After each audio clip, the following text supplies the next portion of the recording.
Hello everybody. Welcome to the stream. Hope you guys are feeling well. My name is Vlad. I will be your captain today. And welcome to our little flight, or maybe two little flights from Los Angeles to San Francisco and back, taking the Delta A319 with the CFM engines, just as you guys voted out. So pretty cool. I honestly was not expecting for you guys to vote on the Delta for the CFM, because I think usually people prefer to vote on the IAE engines, but it was a close one, 25 votes. And yeah, really cool. I prefer any engine, honestly. I like the 319. I haven't flown it for so long, honestly, that, well, I hope I still remember how to fly it. Yeah, so Los Angeles, we are at stand 33 Alpha. We are on VATSIM at the moment. There is quite a lot of people, so my question now is, should we consider flying on VATSIM for this departure? Because I don't have that many time. Or we just keep offline. I don't know if you have any opinion. Just go tell me in the comments. But I checked SimAware and it looked like there was plenty of people. There is 1, 2, 3, 4. And yeah, the problem is actually not that there is too many people. The problem is that we only have one controller that's controlling Los Angeles and Las Vegas at the same time, and that's a little bit demanding. So I'm anticipating a lot of chat in the voice comms. So I don't know. We're gonna see what's what. We're gonna prepare, start up the aircraft. I'm gonna submit my flight plan.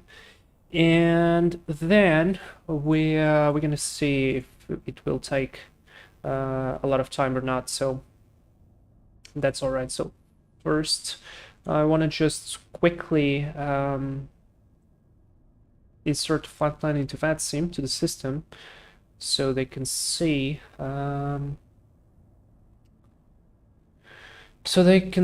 us, and that's important. All right, I'm gonna file the flight plan.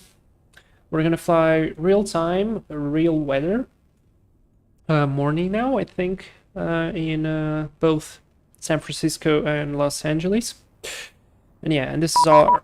Oh, there we go.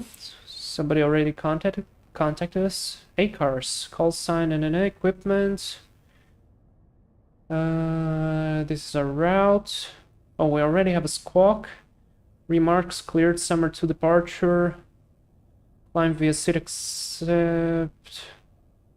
Maintain 5000. Expect 360. 5 minutes after departure. Departure 135.5. Contact 135.55 for taxi. Okay, perfect. This is really cool. All right, but at the moment we are cold and dark. First flight of the day. Let's do a quick check. We are the first to arrive on the aircraft, so the weather radar is off. Speed brakes and flaps are stowed in the correct position. Engines off. Thrust levers are on idle, gear is down, wipers are off. Very important not to scratch the windshield, and battery is above 25.5. So let's start battery 1, battery 2, external power on. Ready to do the self-test. I have the charts opened. We're gonna have a summer 2 departure. So that's good.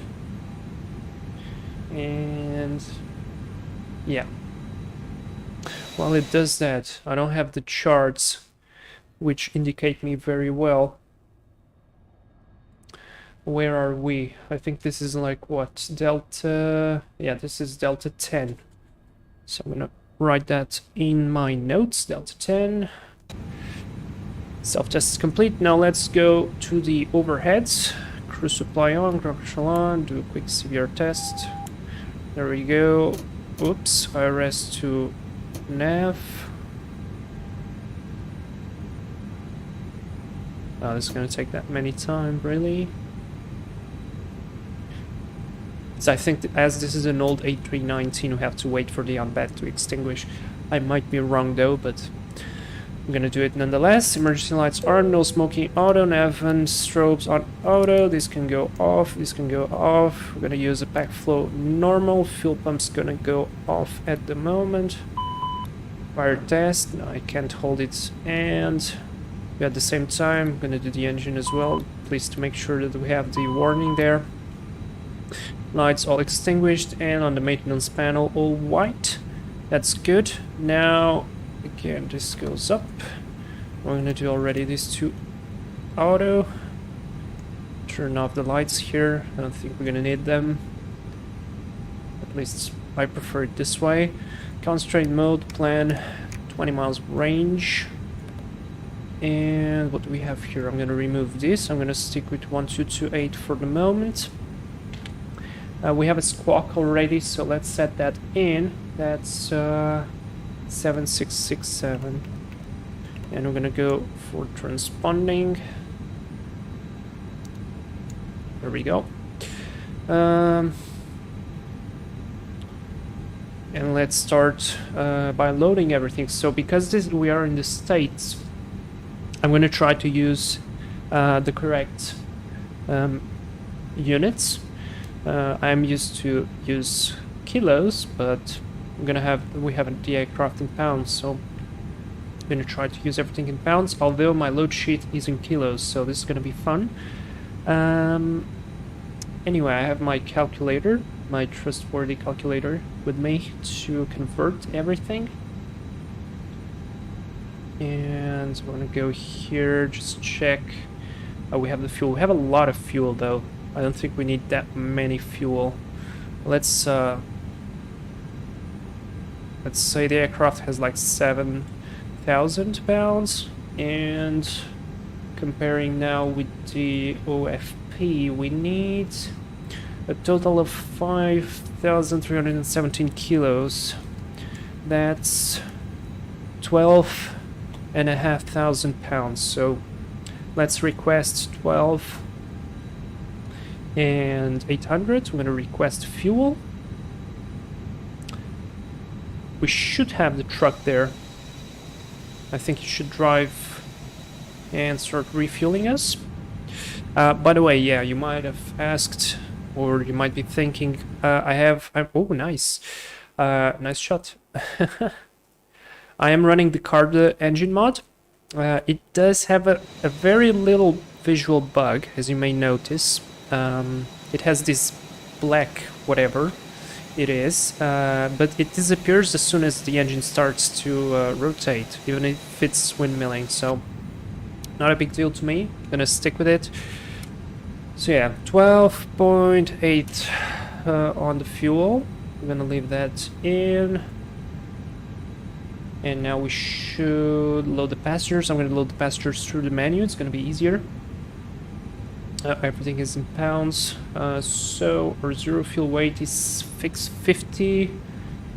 623. This in pounds is 112,000 and a half. So we need to adjust a little bit more passengers. So 114 passenger looks to be good. I'm going to apply these settings. This way we have already passengers boarded. And now I can start with the init. So we are in Los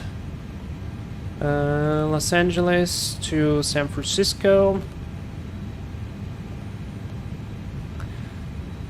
Our alternate is what? Alternate is actually Los Angeles. Really? No, it's not. It's KSMF. I don't know what that is, but it's there. Call sign is Delta 1426. We're going to be doing a real flight from a subscriber that was requested. Cost index for us, max 78. Oh, that's interesting. I'm going to just set 5 and then I'm going to adjust. And cruise altitude is going to be 360. Temperature is what? It's standard. So I'm going to align the IRS, check the secondary page. So we already have the zero fuel weight, which is... Oh wait, what? Why didn't it apply correctly? Should be 112 and a half.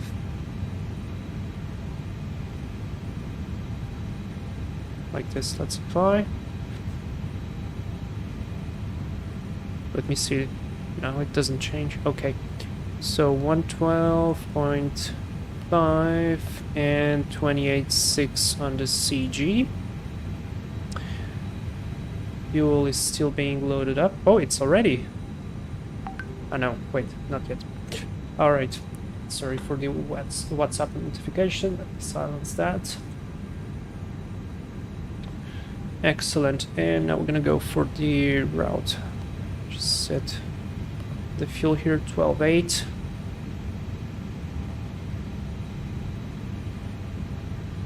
$12.7.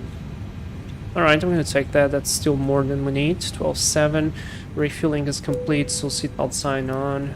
Fuel pumps on. Alright, and we go to the flight plan, departure. Now we have 80s. I'm gonna read out the 80s real quick. Wind is 350 at 8, variable, fuel clouds, temperature 13, QNH 3004. Let's set that correctly. 3004. 1, 2, and this is the closest one. Set. ILS approach in progress, running 24 left and 25 left. Or vectors for visual approaches will be provided. Simultaneous visual approaches to all runways are in progress. Parallel approaches. Similar instrument departure in progress, running 24 and 25. This means both, I guess. No temps. Let's activate transponder with mode Charlie on all taxiways and runways. Read back. All runways hold short instructions. Advise you have information Yankee. Okay. Looks to be good. Austrian Aviation, hello. Welcome to the stream. Just preparing everything here. So the closest runway for us is going to be 24 left, which is the runway I'm going to set ourselves for. And the summer 2 departure with the Stocker transition. I don't know if I said that correctly. Stock to stock. Yeah, stock. And there we go. I'm gonna insert this. I missed you. I haven't heard or seen you for so long.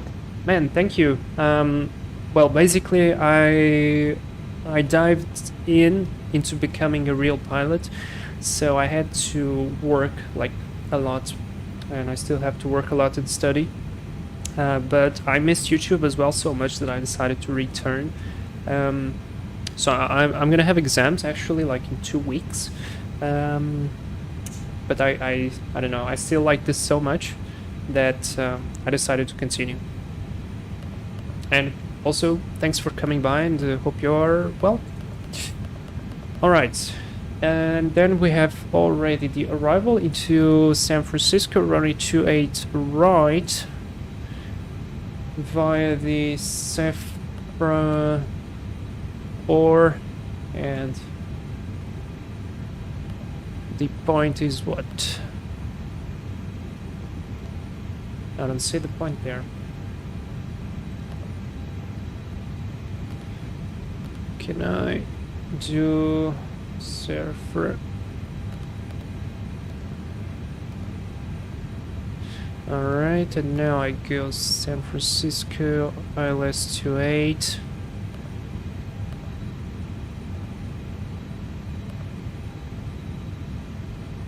That's the only problem, I don't see the point.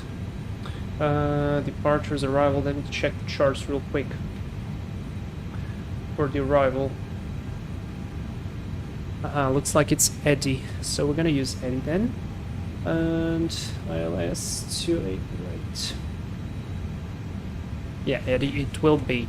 No transition, insert. Our route is done. Let's do a quick check.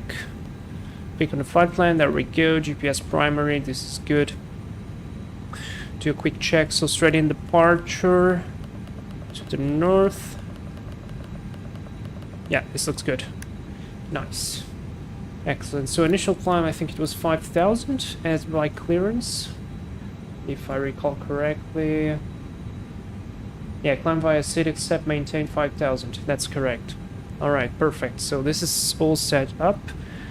Now we're gonna have to calculate performance. I could calculate the performance according to the tablet here, which is really cool, but I'm gonna cheat on this, and I'm gonna do it the easy and quick way. In Austrian Aviation, I'm well. How are you doing? That's great. Well, I'm doing well as well. A lot of study, mass and balance, human performance and limitations, and radio navigation, which is really, really interesting. And do I have a Discord by any chance? I have a personal Discord. I did not open any channel. Maybe in the future I will, but not at the moment. Alright, no RadNav to configure, because it's an RNAV. I'm just gonna insert here Los Angeles 24 left in case we need to return for some reason. Now here we're gonna go flaps 1, no toga, speeds 130. Wait, we could just do it like this. We could request takeoff data, would be a lot easier. And then we can just compare. Alright, and I'm gonna do an N80p 2, so that's 800, 800. Let's check. For flags, 30, 30, 33. This is fantastic. I'm gonna insert the uplink. And now I'm just gonna check that, what's the elevation here in Los Angeles? Now here I am searching again for the elevation on the chart because it's so different. Aha, field elevation 128, so let's call it 130. Let's do 930, 930, and we're gonna maintain.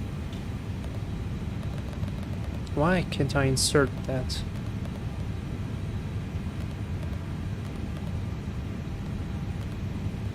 There we go. And I'm gonna maintain clean speed 199 until 3,130. Then we can accelerate from that. Can I get you to Discord because I have some questions? Yeah, you can. I mean, how can I do this? It has a specific name, right? And what questions, by the way? You can actually ask those questions here in the chat, because there might be other people having the same questions, and this way they could benefit from the answers. Alright, performance is done. On the fuel, let's check on the fuel. 30 minutes, 1 hour and 8 extra. I mean, this looks good to me. No, I'm not going to touch this. Alright, I'm just going to go to the secondary. I'm going to copy the active, and I'm going to go to the very last point of the departure, which is the what? Stocked? Yeah. And now we go set here Los Angeles. We set arrival, ILS 24 left, no stars, no vias, no transitions. So this way, if something happens and we need to return, we have our secondary prepared. Alright, this looks to be good. Seatbelt sign's already on. I'm gonna start the APU. And I'm gonna do next a little briefing. One of my question is about the METAR, and can you teach me how to read it? Okay, so that's there's a lot of information coming into the METAR. A lot of codes, small codes that you need to know, and I can very basically show you how to read it, just as we're going to be doing the briefing now. So that you have like a basic understanding, but to actually teach the full significance of all the items of the METAR, I think there is a very good website I'm going to show you. Let me just show you here the screen, as we're going to just start the departure briefing anyways. So how to read the METAR? I think it's there is a website which is like really good.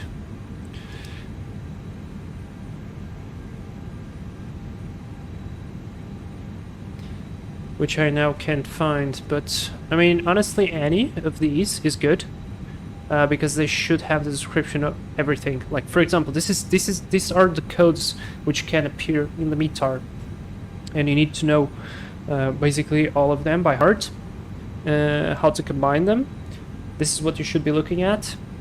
Take a look at this. I'm not affiliated with this website, it's just the first thing, but it's the first thing that appeared in search. But we're gonna take a read anyways here on the sim brief to prepare everything.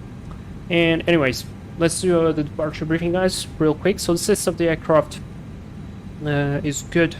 We're flying the A319, flight Delta 1426 from Los Angeles to San Francisco. I didn't check the NOTAMs. The only NOTAM we have on the ATIS is to use transponder mode Charlie.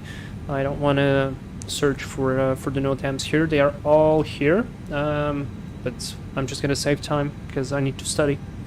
The weather on the route, I'm gonna check here the significant weather. So we have no significant weather. Jet stream coming by here. This means probably we're gonna have a headwind across our flight.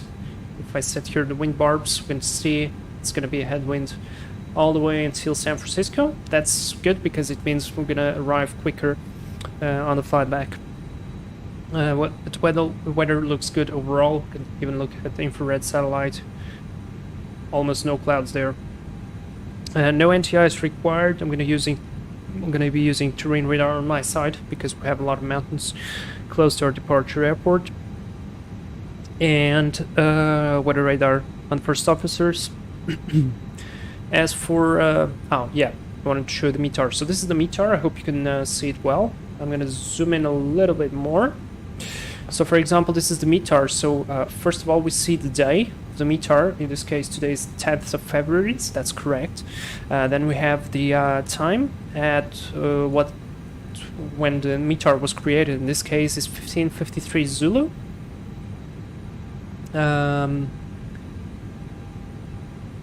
This is quite old though.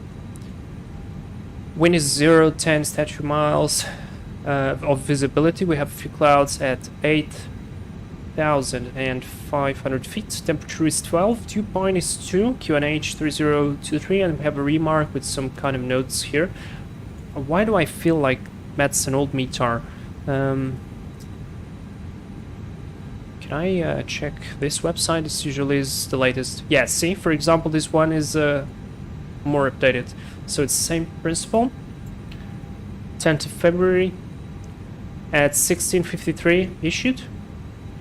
Zulu, UTC, whatever. Wind 360 at 8, variable 330, between 330 and 030. Visibility is 10 statute miles. Few clouds at 8,500. I mean, I have this in Portuguese, but you can read this in any language, and I might even change the language of this website. So what if I do like this? Yeah, not found. Anyways, temperature is 13, dew point 02, QNH is 3004, and then we have some information which I don't know how to read, because basically after the remark you can write anything. So this is how you very basically read the METAR. Alright, next in our briefing we have airport and layout. We are at gate 33 Alpha, right about here. We're going to be pushing back to Delta 10, and then taxi via Delta, probably to Delta 7, Echo 7, to runway 24 left. This is a pretty long runway, so we don't need to go all the way to Echo 6. The runway is dry, wind is 360, as we just noticed on the METAR, so that's good. Our config is going to be flaps 1 plus F, flex temperature, and our departure is an RNAV. Summer to departure, as you can see here.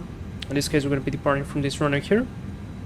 And we have a detailed description of the departure from our runway. Just take off runway 27 left. We climb on heading 251 degrees to 640, and then climb direct to cross Del Rey at or below 3000, then on track 256 to cross NA at or below 5000, then on track 253 degrees to Nank, then on track 253 degrees to cross Dark at or below 12,000, then on track 260 degrees to summer and ends. Here on transition, maintain flight level 230, expect flight altitude 5 minutes after departure. So this is good. It's going to be our departure. Plenty of constraints here, so we need to pay close attention to that. No rating apps required, no special considerations, and for the abnormals, we're just gonna assume the normal situation. The only thing different is in case we need to continue after V1.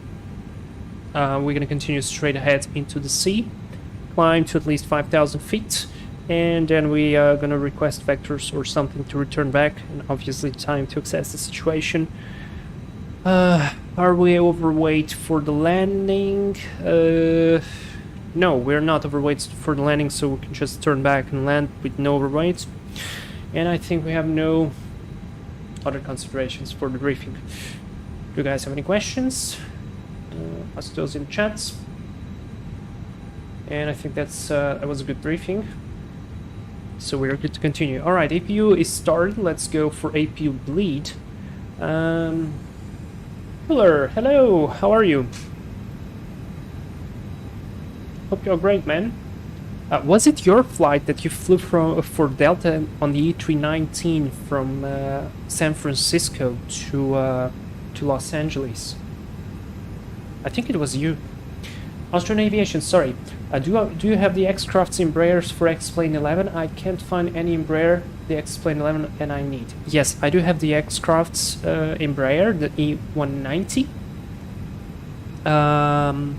So they work both for X-Plane 12 and 11, and you can find videos, especially I think one for the latest version. We flew with Air Canada Embraer 190 to show a little bit the aircraft. It's a pretty good model, still needs a couple of things, but good enough. Killer, it was indeed a round trip also. Perfect, so we're almost doing your flight. It's just that I think I'm starting in Los Angeles, Jesus. Yeah. Anyways, let's do a quick before start checklist. I'm gonna already go and select beacon light on, and I want to remove a couple of things here. So close the doors. Cargo doors need to be closed as well. So beacon light is on. They should go and arm. I think there should be a light somewhere to arm them. Disconnect external power. This is good. And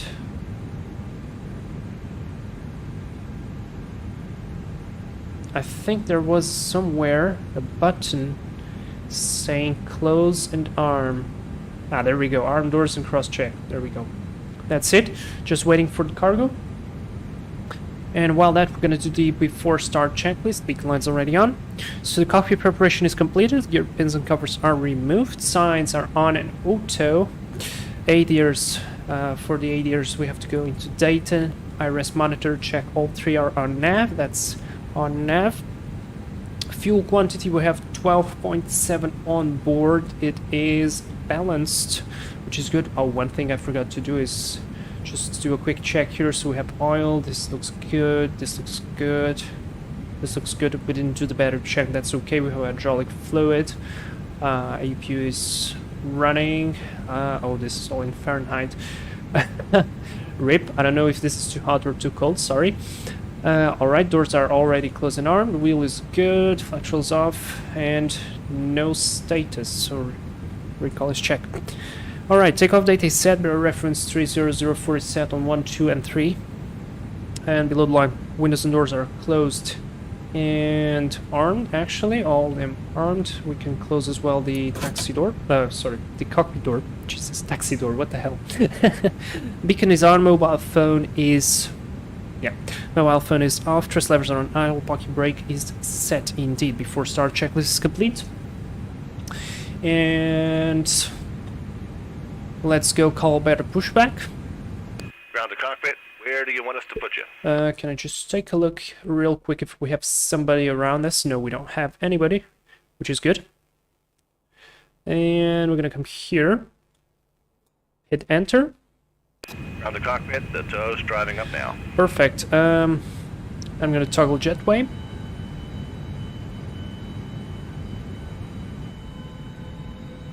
Very nice engines modeled. Well, you guys know these engines from the Explain 11 still.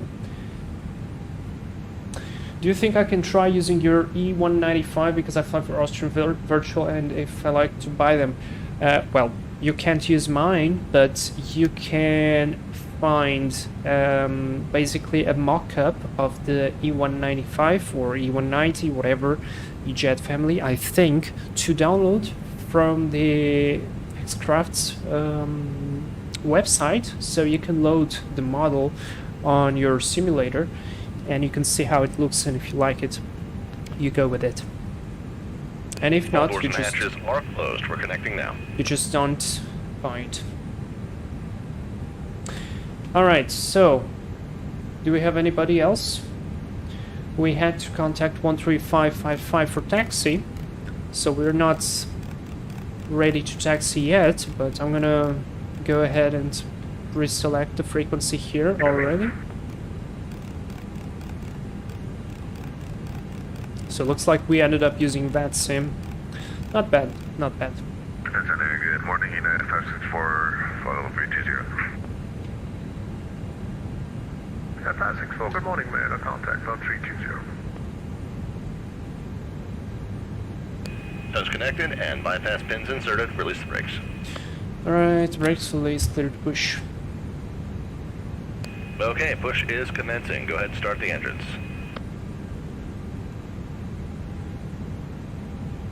That was a weird shake there, but that's okay.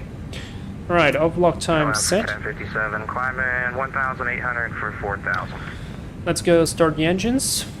1057, radar contact 2,000, climb tip out 360. Starting to. 330 and O navigation, Alaska 1057. So we have ignition and 2 is rising. Jesus, that's too loud. We're gonna wait. And there's fuel flow, EGT is rising, and 1 is rising. Good stuff. Also, if you didn't notice, this aircraft has a very nice registration, November 319, November Bravo. Really cool. Ignition is off, that's good.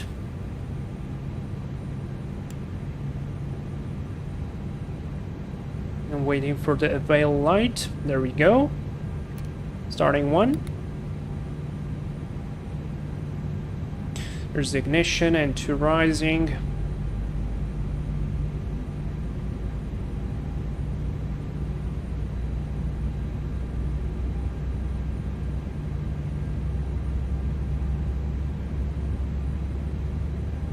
There's the fuel flow, EGT is rising and 1 is rising. Perfect. Why do I have these shakes?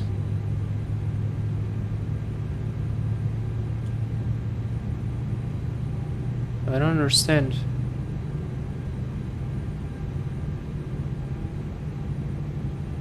Operations complete. Set the brakes. It's really weird. Alright, brakes are set. Better disconnect.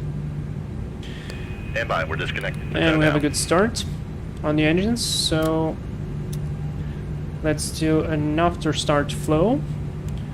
APU off, brakes set, this goes here, and our trim is up 04.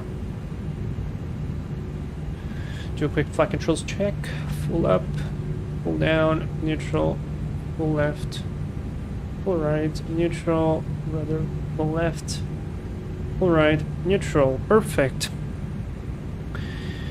After start checklist, NTI is not required, you can stay this check, pitch trim up 04, rudder trim is 0. After start checklist is complete, now we can contact center.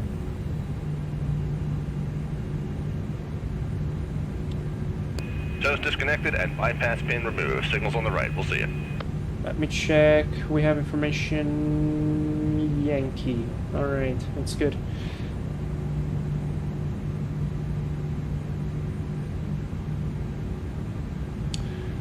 This is Los Angeles Center. Alright. And that'll close about 10 minutes. Ah, it's closing. RIP. Well, I'm gonna try anyways. Los Angeles Center, good morning, Delta 1426 on Delta 10 at Los Angeles with Yankee. 1426, good morning, runway 24 left, taxi echo. Runway 24 left, taxi via Echo, Delta 1426. Excellent, lights are on. We should have received the hand... 23, expect the ILS from the 30 Should have received the hand signal, I missed that. Via Echo, alright, that's straight ahead and then right. I'll have to look that up. And brake check, pedal press pressure 0. So that's cool, let's go. Let's see how do I remember how to find this.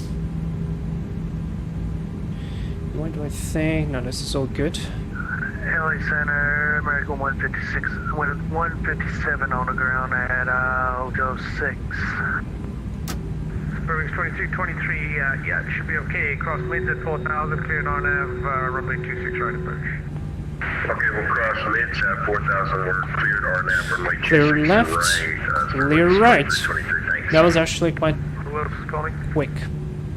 Delta 51 there, get up. Alright, we're gonna cross Delta. 9193 cross, runway 26 right, turn right Bravo, gate Delta 57. Cross 26 right, and on Bravo out to the gate south of the 193. Clear left. Clear right as well. Always, guys, make sure to check your clear left, clear right, especially when going into the runway. Mike 157, hey, welcome to Los Angeles, cross runway 25 right, taxi to parking. Press 25 right for parking. Oh, this is weird, this is definitely broken.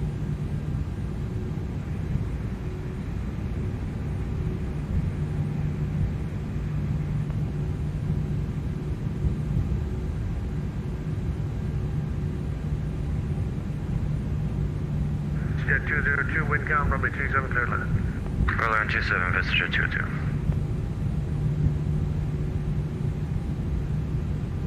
Spurwing 2323, check altimeter 3005, wind is calm, runway 26 right. Alright, let's do cabin call, takeoff config check, predictive wind shear is off.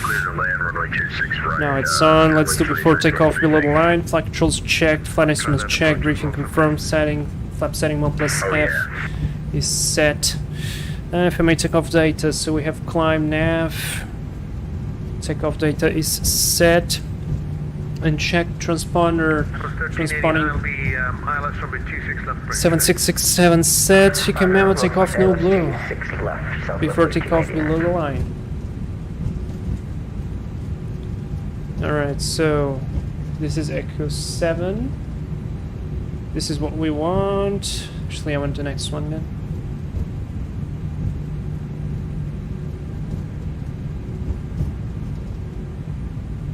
Now I have cinema verite turned on. American 1029, Denver still offline, radar services are terminated, have a good morning.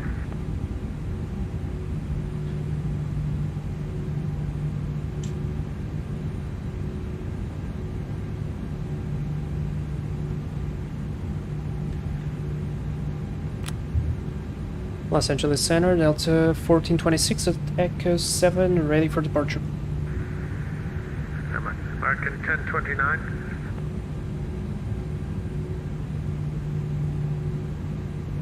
American 1029, LA.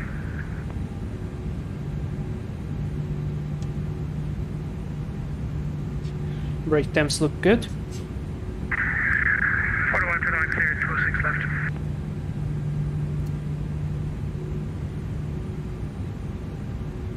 Gonna go ahead and switch the transponder to ARA already.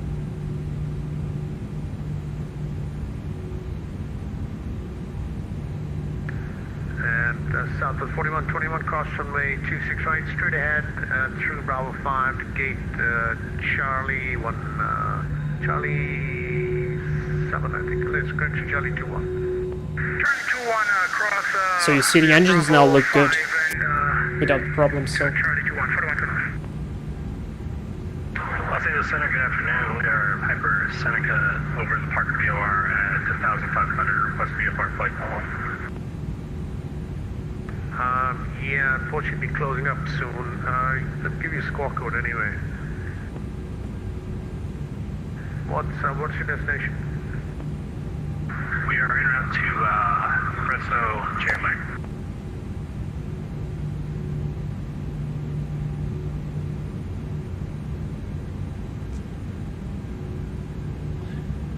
Well, looks like we're gonna be What's waiting. your aircraft ID again? PA1? That's a PA 34.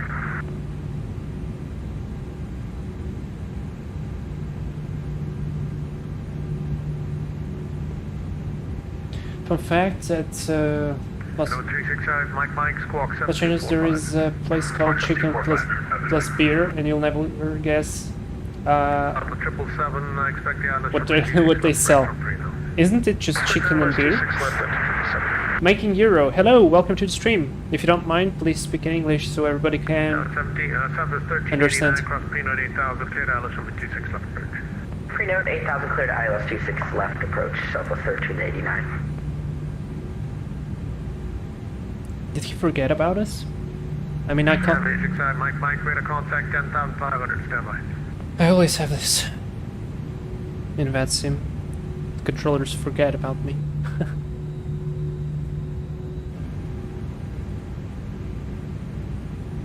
Do you have anybody in the area? Let's see. Nope. 365, Mike, you can use Palm Springs altimeter 3003.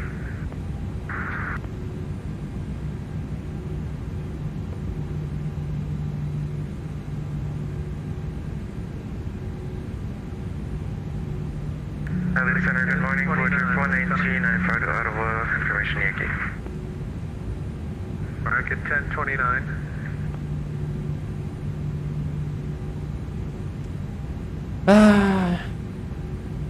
I mean, I wouldn't mind to wait if this would be real life, but on VATSIM, I really want. Sir, we are safely on the ground. Thank you for the ATC. That's all right. See you. Let's get 202 Bravo, Bravo 4, cross number 27, taxi to parking today. Bravo 4, cross 27, have a good day. Vista 202.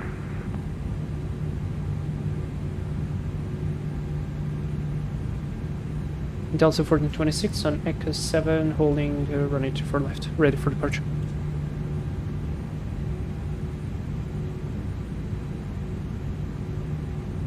Delta 1426, sorry about that. Runway 24 left, clear for takeoff, RNF to dock, to Delray. Say again the RNF, please, for Delta 1426. RNF to Delray. RNF to Delray, Delta 1426, clear for takeoff, running 24 left. Bus 777, cross Prenote 8000, cleared island number 26 left approach. Let's run, let's go. 8000, 26 left approach, Delta 777. Flight 2192, descend via the rounders to arrival, plan the ILS. So we check clear left, clear right, final approach path clear. Terrain radar on my side. Flight 2192.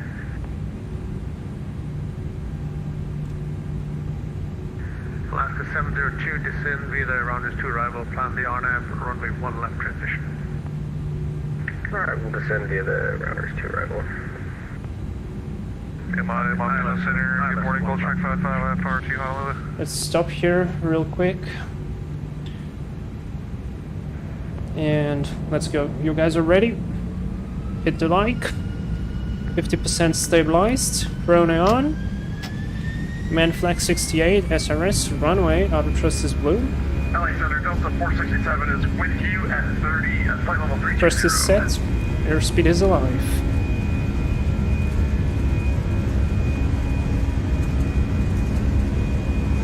$100 knots.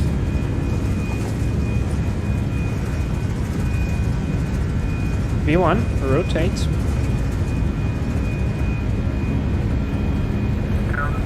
Positive climb. Europe. Nav. Yeah, Delta 467. Lovely. We'll be closing up in a few minutes, that's why I didn't contact you, I know you're in my airspace, so back to you in conference. Oh. Excellent. Autopilot 1. We have an event tonight as well. Trust climb, wow, climb, really? What auto about- trust. Super Bowl. Toliss disarmed. Lights off. Hell yeah. Yeah, everybody's going to Vegas. At least I'm on Vegas. That's good. LA turn Alpha 5983 to gate, shut down, and enjoy your Super Bowl. See you later. Alright, thanks for it.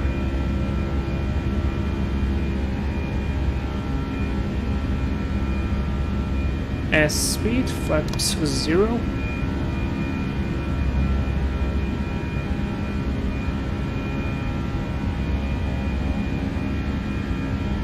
Okay, flight 2192, really?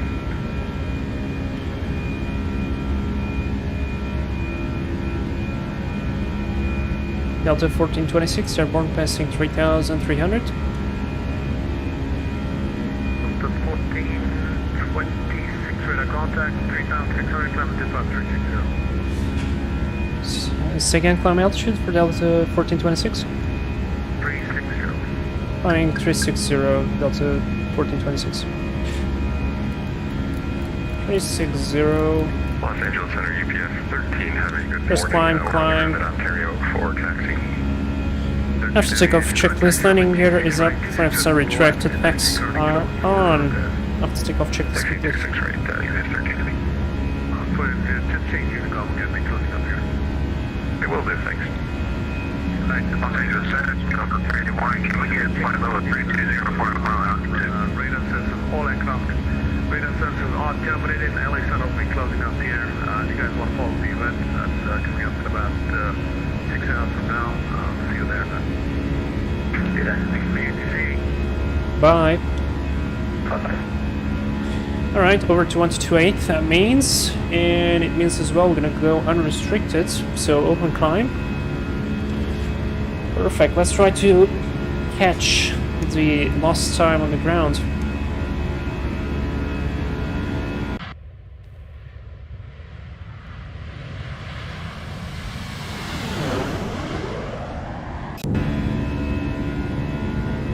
Nice Delta A319.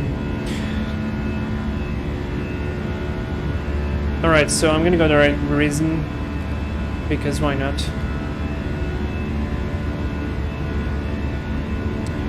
Save some time, save some fuel.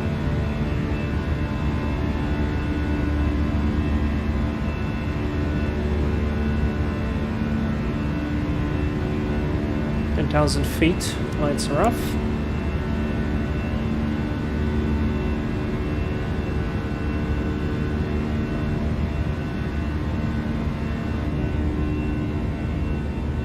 Ah, lovely view.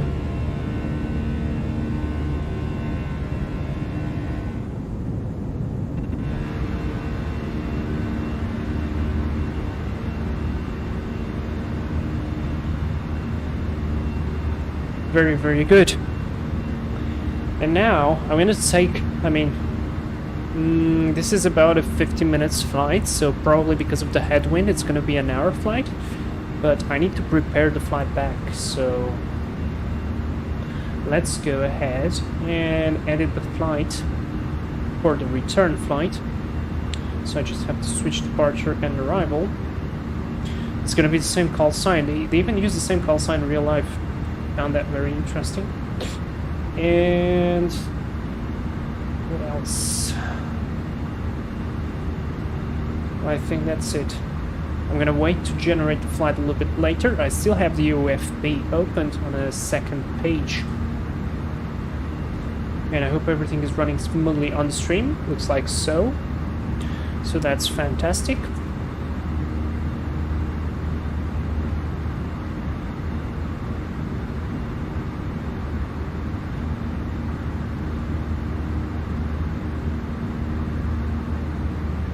Nice looking ortho 4XP. This is Google source with zoom level 15. In case you are wondering, what do I use for the ortho 4XP? Yeah, that's basically it. Alright, excellent. So without the ATC, we've cleared a lot of the constraints on the climb. So that's great. Passing 17,000, almost on transition altitude. I think the ride's gonna be pretty smooth, so let me go ahead, switch off the seatbelt sign. 18,000, QNH, standard set 1, 2, and 3 times. After takeoff checklist is now completely done. And this is good.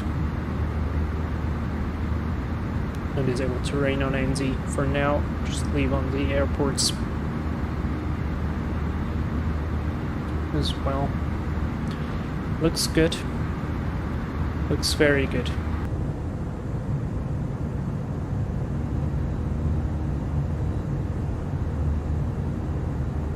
Los Angeles International traffic, heading 660, leaving cargo ramp. We should start taxi runway 25 left. Los Angeles. Now my question is, do we have ATC in San Francisco or not? LA traffic, Challenger. No, we don't have. I think you're probably 25 left. We have it at Seattle? Yeah, Seattle. Yeah, we have a tower at Seattle and Seattle Center, but it's not gonna affect us. So, yeah.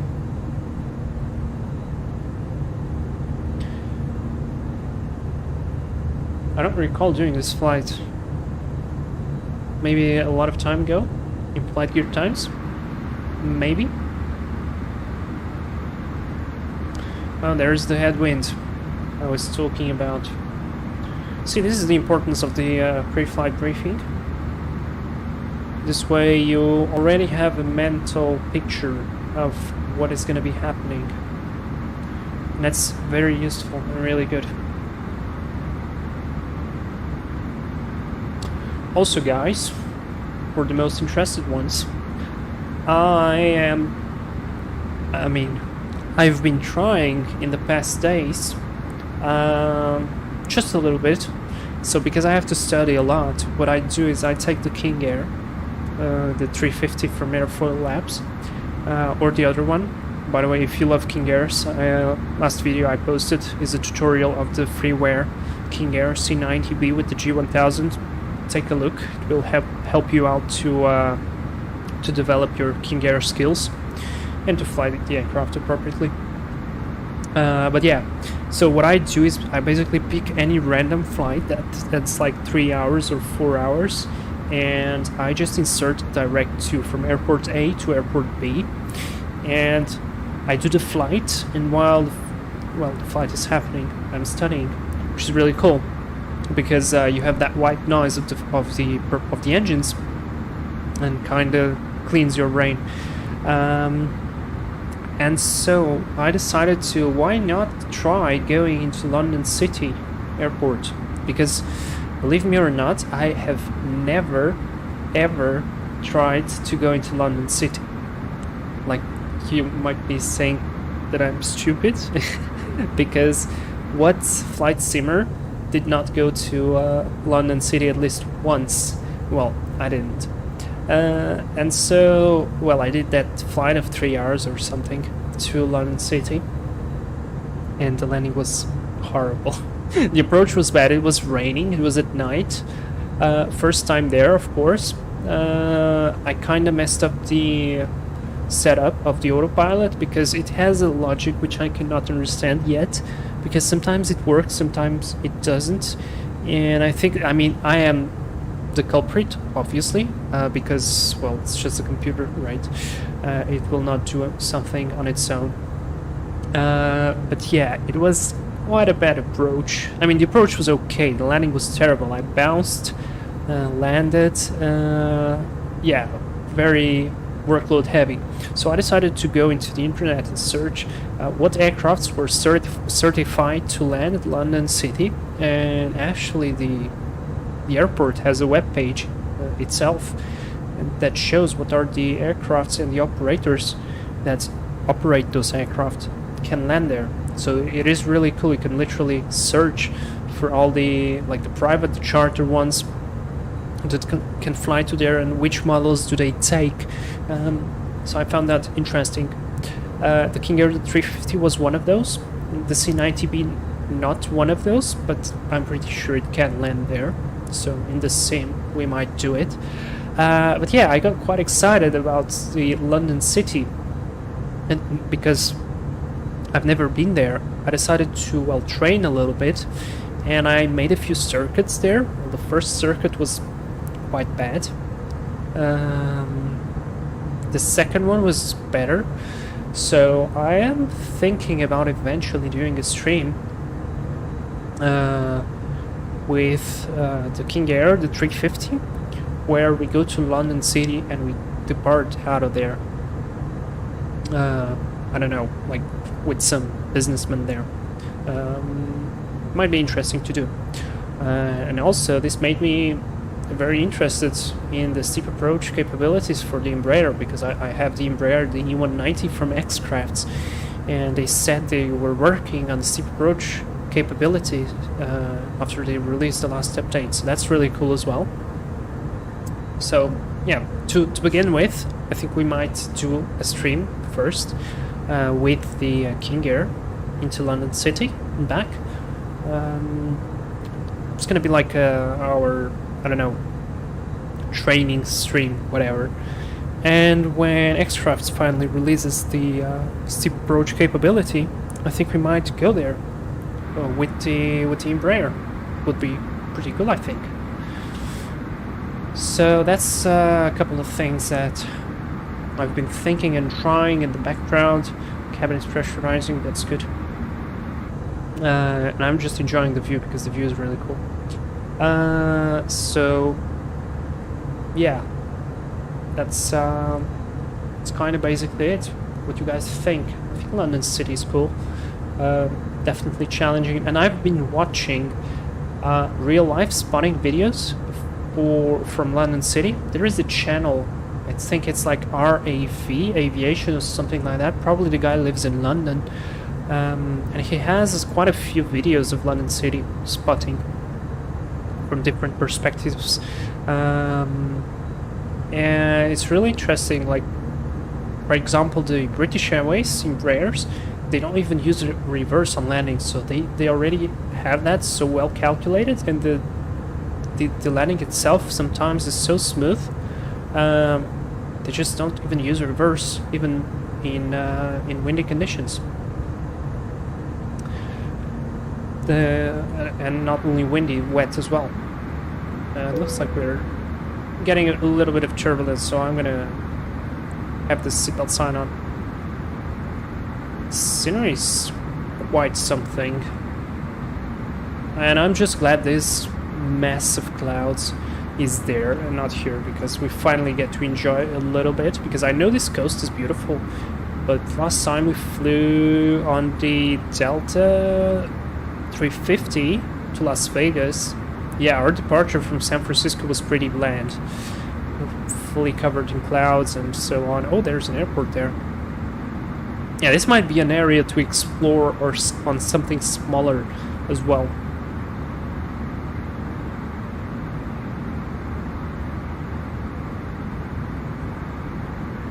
I still remember as well, like my first flight simulator, if I can call that flight simulator, but I think I can, because it's at least something, and they do a good job on simulating a couple of things. It was Infinite Flight for a phone, because I didn't have a computer. Mac, Alt Star, reached cruise. Gonna be like this for a little bit. And I remember that the freeware area, they had like a few spaces, freeware areas, that I think they still have those. They just have the full world now, but it's a payware option. But in the beginning, they only had like that freeware area. And one of the areas was the San Francisco area, and I remember I liked flying on the Cessna 172 to, I think it's called Half Moon Bay Airport, something like that. It's literally on the other side of the cliff of San Francisco, like to the west of the airport. Southwest, probably a little bit. It was a really cool airport, and I never got there on X-Plane now with all these ortho photos and everything, so I think I might check that. You guys try to remember, me when we will be in San Francisco to check the map and maybe like with the camera try to zoom out to find that airport.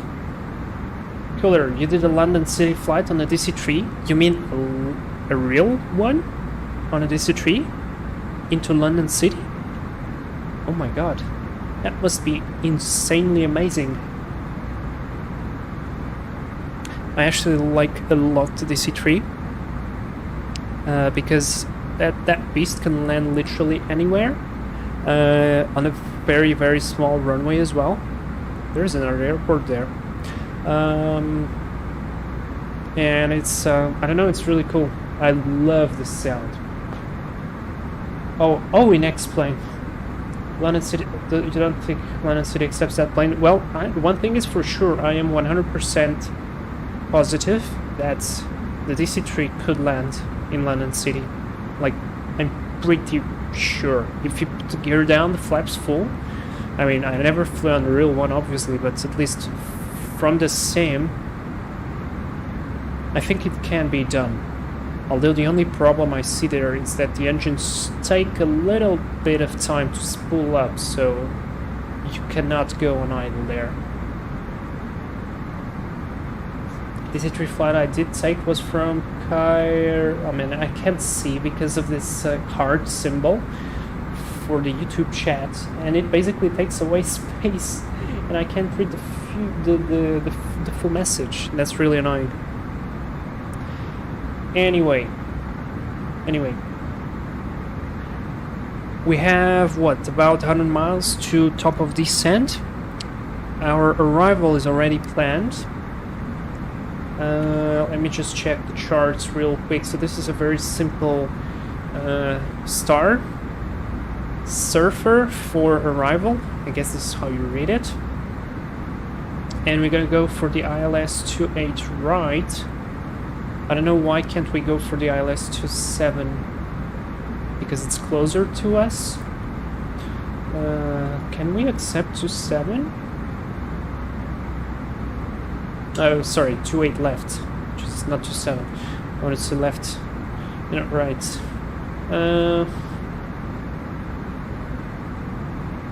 Because I really don't see the point of being on the other side of the runway. Let me do arrival 28 left. Surfer 4, Eddie, no transition, insert. There we go. Looks like we can take that. And that's basically the same, perfect. Okay, very good. So the minimums for us is gonna be, we're category Charlie. We're gonna be using the ILS. This means it's gonna be what? I'm gonna take 800 there. So 800 on the MDA. Let's go flaps 3 because, well, this is just so low. Landing flaps 3 on the GPWS. Transition flight level is correct. And now I just have to check the METAR. Again. So wind is 350 at 3. Temperature is 12. QNH is 3015. Excellent. So that is set. We're gonna be using auto brake low, reverse maximum, because I don't want to overheat the brakes, because my plan is to do a real quick turnaround in order to complete the flight back. But it just looks quite cool out here. And there is another airport there, and another airport there. So plenty of space to visit here. We might do the there is a new Piper Seneca for X-Plane, Jetstream developer, really great guy, the Iceman, and I bought it, and it's a great plane, great sounds. I like the physics, I like how the aircraft flies, so we might take that aircraft on a tour here. Okay, now we have a pretty big headwinds. I want to try to compute the continuous descent arrival. Now we do have a couple of restrictions which we're going to try to comply, but I don't think we're going to do very well. I mean, we can try. We can at least try. So we start to constrain at waves. Waves, we have to be between flight level 190 and 15,000, speed 280. I mean, you know what? I need to show you this. It's going to be part of our arrival briefing, which I think we can do this already. Let's start with the arrival briefing. Status of the aircraft is good, weather is good, just slight headwind. No TAMs are fine, ATI is not required, terrain radar is going to be probably on my side. Our top of descent is in about 70 miles, we're going to calculate that just a little bit. And our arrival type, we're going to have a Surfer 4 arrival. This is it. Basically, Surfer, gnarly, waves, epic, ballet, eddy. First constraint is speed, have to be above flight level 200 at 280 knots. Then waves below flight level 190 and 15,000, 280 knots. Epic between 15 and 10,000, 280 knots. Fillet above 8,000, 240 knots. Eddy 6,000, 240 knots as well. From there we go for the ILS-28 above 3,100 feet. We're not expecting any holds. Our go around, we climb to 4,000 on San Francisco VOR DME to Olymp intersection. It's a full 15.4 DME and hold, continue climbing, hold to 4,000. Missed approach requires minimum climb of 3,200 feet per nautical mile to 1,600. We're going to comply with that. And the radio navs, the only thing important here, at least for the ILS, is going to be the ILS itself, which is going to be localizer 109.55. I was reading 115 and thinking 115 cannot be an ILS. 109 decimal 55. And final approach course is 284 degrees. World Avia. I don't know what that means, but hello and welcome. And Austrian Aviation. 1 second, let's just finish the briefing and then I'm going to answer your question. So that's radio navs and final approach course. Our alternate and fuel alternate was whatever that airport was. Where is it?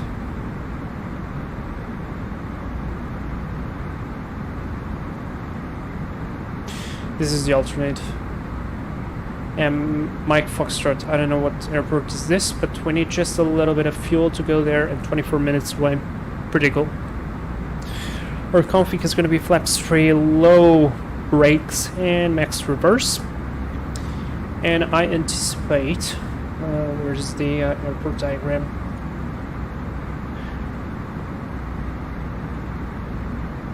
So we're going to be landing from this way here on 28 left. I anticipate to exit either via Echo or Delta. And we might go into any of these gates, just to be quick. And that's it. No special considerations, no overweight and no lost comms. I think that's good. And yeah. Oh, one thing I wanted to do is to calculate how far off do we need to start our descent. So let's say I want to be at waves at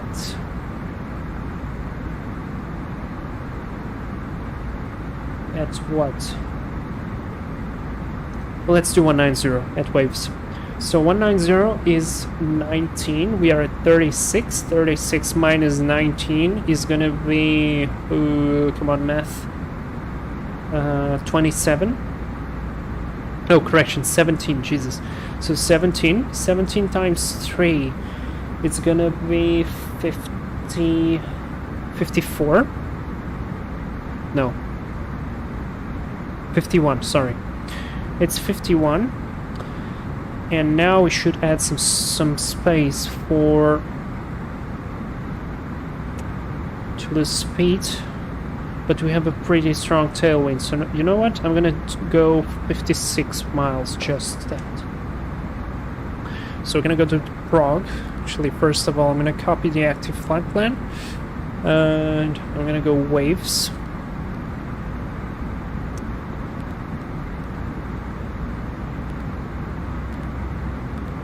When we're gonna hit 56 miles out of it, we can start our descent. And just for curiosity, I want to go to fix info and do a circle around waves, just to compare our calculated top of descent with the computed calculated top of descent of the computer. So let's see. Ha! Spot on. Pretty good. How's that? And I need to switch on the lights here. It's getting dark. It's morning in San Francisco and it's evening here in Portugal. Alright, Austrian Aviation, hey, I have one more question. Do you know why my jetways are not working on default airports in X-Plane 11? I have the SAM World of Jetways purchased, not correct. Huh. That's a very good question, which I don't know how to answer. I think you need to have... I mean, in X-Plane 11 I used AutoGate plugin, which was free. I did not have the SAM plugin, so I don't know how will it work there. So yeah, sorry, I don't know. I think X-Plane 12 kind of fixes that problem, unless you use like some sort of an edited airport. It might display some problems with the jetways, but otherwise it works fine. Quite hazy look outside.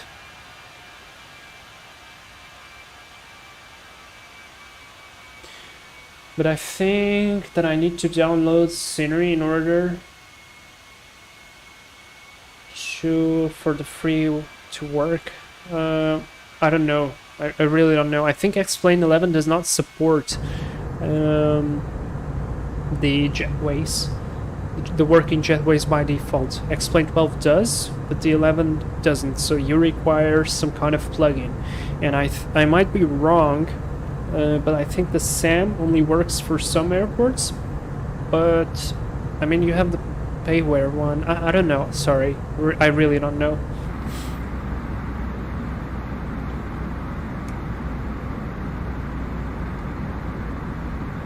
Oh, and cooler, this flight I did take was from Cayenne. Is that in France? Sounds like France. So you are telling me that you flew on a real DC-3?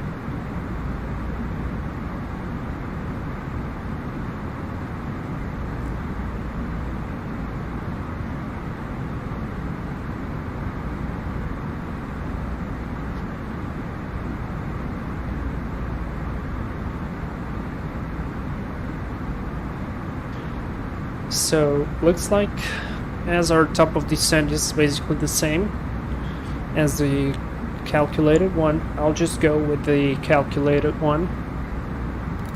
And we're gonna go down all the way to 6,000 because, well, no ATC, no other traffic as far as I see. So, to me, it looks good. Yes, it is in Normandy. It was a Dutch DC-3 they took to France since it was close to the beach landing's anniversary. Wow, that's incredible.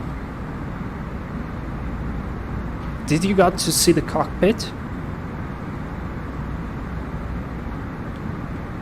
I don't know, I mean, I'm a little bit fascinated by that aircraft. If I had a lot of free time, I would probably try to do like an airliner flight across the states on the DC-3. Probably would take the whole day, but it would be interesting nonetheless to have like the ultimate airliner experience from 1950. there's traffic there. Yes, you could walk around once it reached cruising altitude. Wow. That's incredible. That's really cool. That's like literally very, very cool. Alright, let's go constraint mode on. It was also better to walk around because sitting down was too shaky. Really? Oh, by the way, was it like a passenger version used for, like, I'm gonna call it Airlines at the time, or was it the C-47? Because that's one thing I noticed when I researched a little bit about that aircraft. I noticed that the DC-3, it's usually people tell, oh yeah, that's DC-3 and DC-3 there and whatever, but the reality is the like real DC-3s were a lot fewer than the C-47s, and they are essentially the same aircraft. It's just the purpose that C-47 was built to for the army, for the war, to be a transport, to be a parachuting aircraft, to drop paratroopers.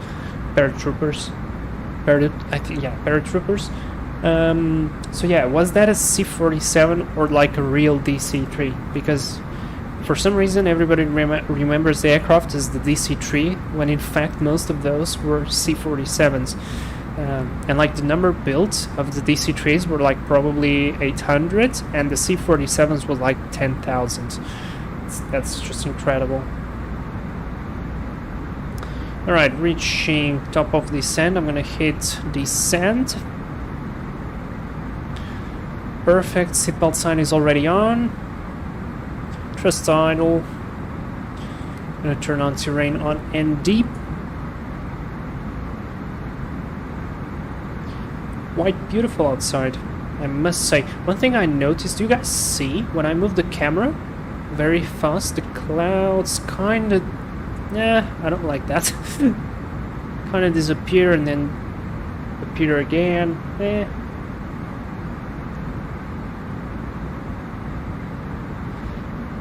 Emil, mighty eagle rule alone. Best plane now has claimed the throne. Lion from the European land can take the scepter from its hand. I had to, sorry.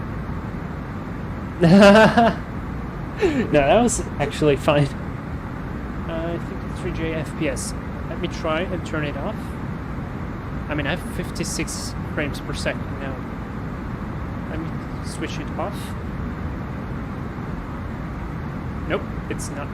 It still does that.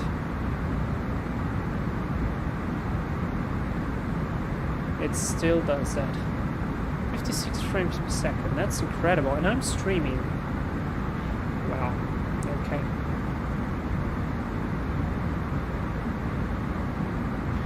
Originally a C-47 for the war, but the airline converted it into a DC-3 that runs for tours. That's very cool. Oh, also, speaking of C-47s and DC-3s and whatever, in Miami, now you can go into flight radar. I mean, not like literally right now, but now, like in the modern context, there is an airline running, I think, a couple DC-3s that fly like almost every day to some Caribbean islands,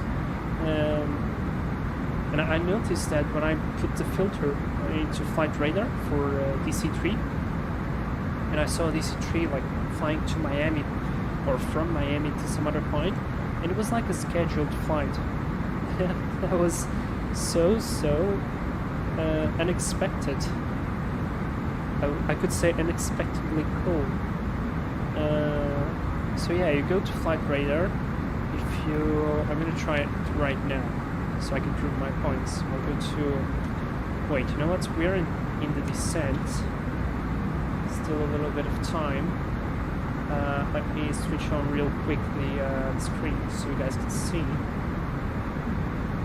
Let's open flight radar. Yeah, there's a few DC-3 companies still running in the US, one in England too. I mean, that's just so incredible, what a plane. And I saw one coming from like north of Canada all the way to the South Pole on flight radar as well.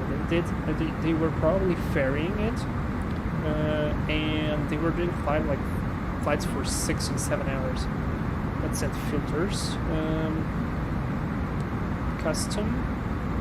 I need to add, right? DC3. This one. I'm gonna continue. Now, it is not flying now, that's for sure. Let me hit playback. I'm gonna start playback, hit pause.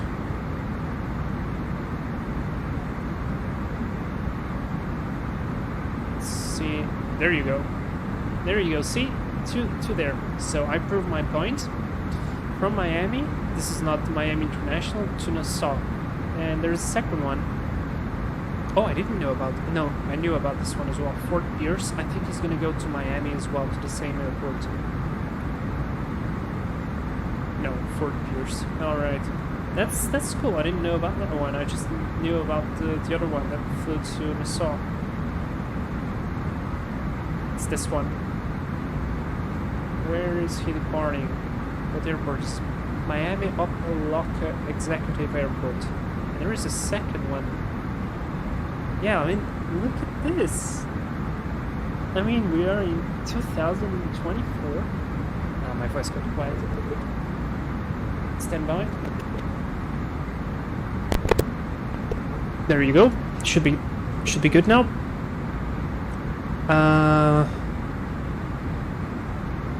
I mean, we are in 2024 and we have planes that were designed in the 1940s, operating currently. How cool is that? I mean, that's incredibly cool. And we absolutely must do a flight like this with the DC-3, because we have a very good DC-3 or C-47, whatever aircraft or X-plane that's free as well. So, I mean, that's very, very cool. Now, one thing though, we should and we must secure 280 knots specifically. So I'm gonna hard select the speed there to make it maintain 280 knots, and that's very beautiful outside. No, that's not an airport. I'm just trying to spot... Oh, there you go. One airport there. Let's try to spot more airports. So that was one.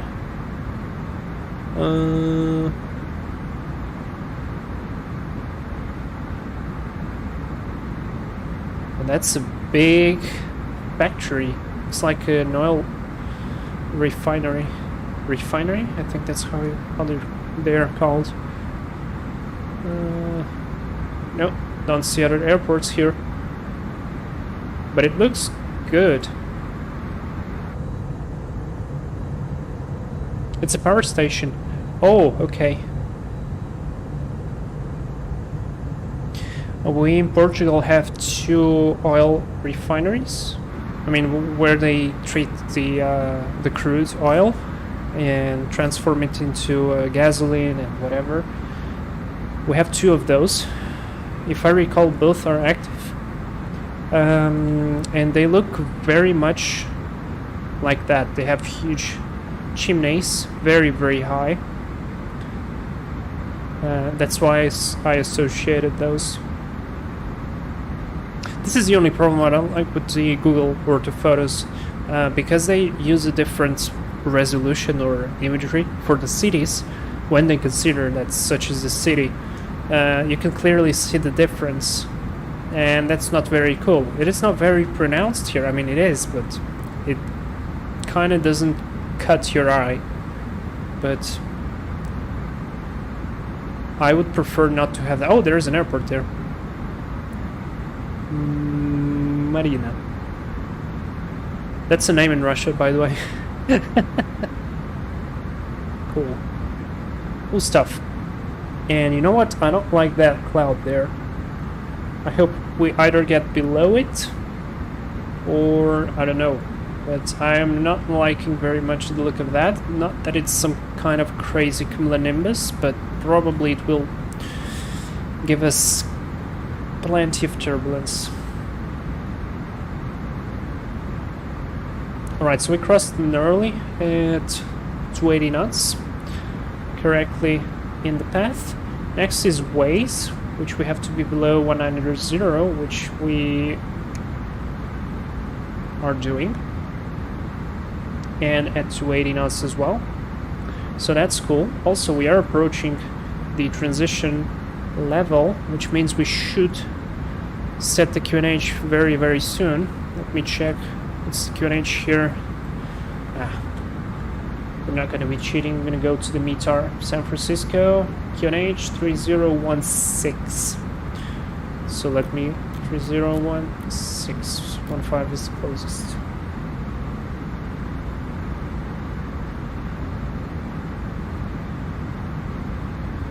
"42 minutes into the flight, below 190, so we comply with the next point.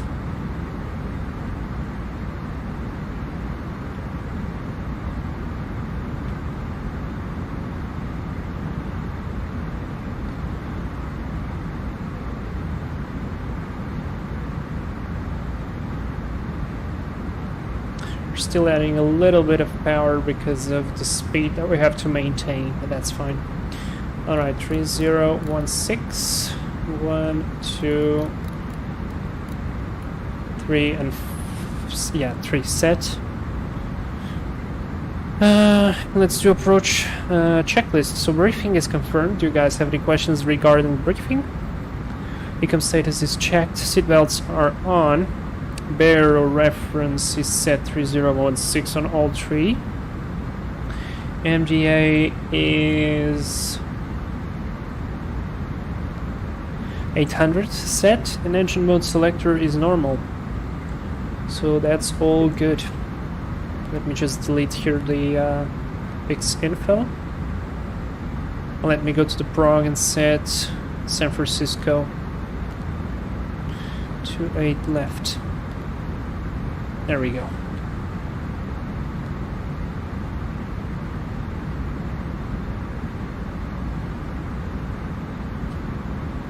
Very good.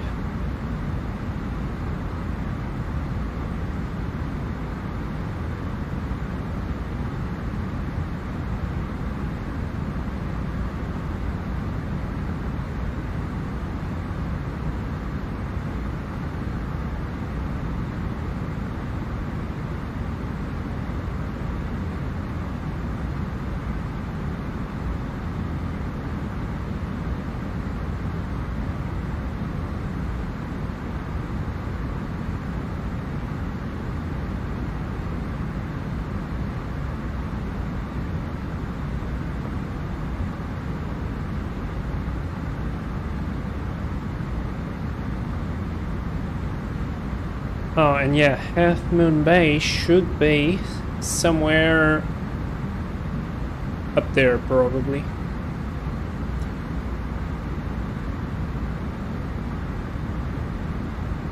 Let me check the map.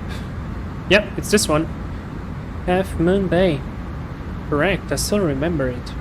Yeah, we have to fly there. Alright, looks like this cloud is not going to affect us that much, which is always good. And we crossed Epic below 150, which is good.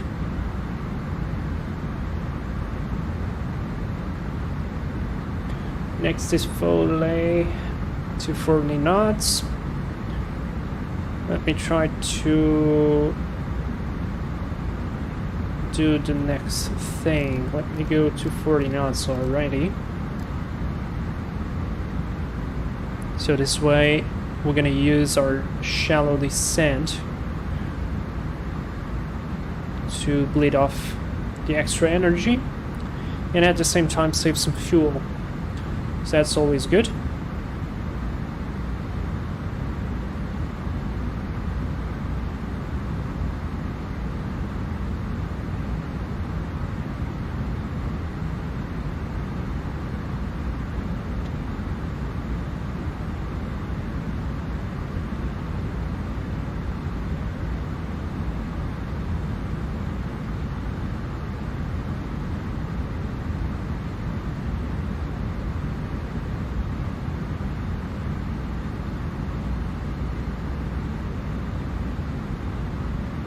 Getting slightly higher on the profile there. But that doesn't worry me. At least not for now. We're bleeding off the speed nicely. Just lost 20 knots there.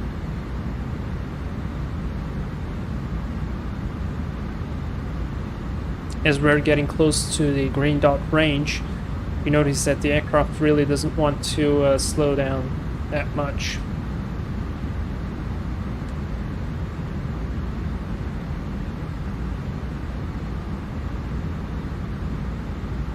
Let's see if this cloud is going to give us any significant turbulence. Probably actually not, but yeah, who knows.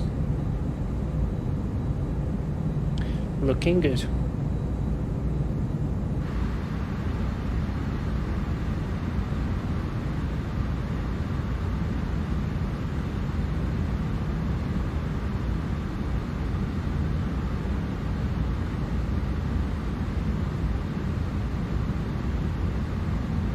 No, not big deal of turbulence. It's actually pretty good.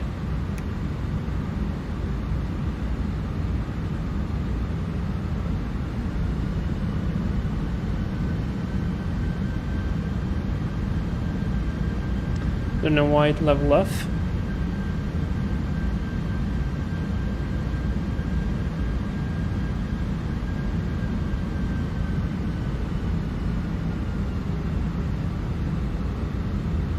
There we go. And we passed 10,000. LS push buttons on. Landing light on. Dink the cabin. Let me check that on the red nav we have the correct course, 285, and the frequency 109.55. That's correct. Perfect. That is very good.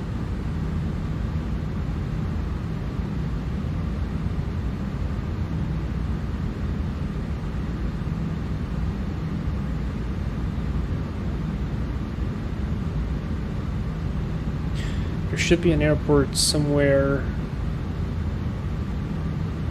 here. Oh, there it is. This is how is it called? Moffett Federal. No, it's not this one. Norman and Minnesota San Jose International. Yeah, that's the one I was thinking. We go above 8,000.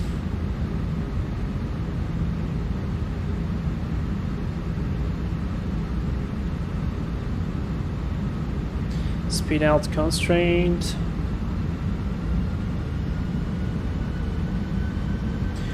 I'm going to be around that airport in May. Which one?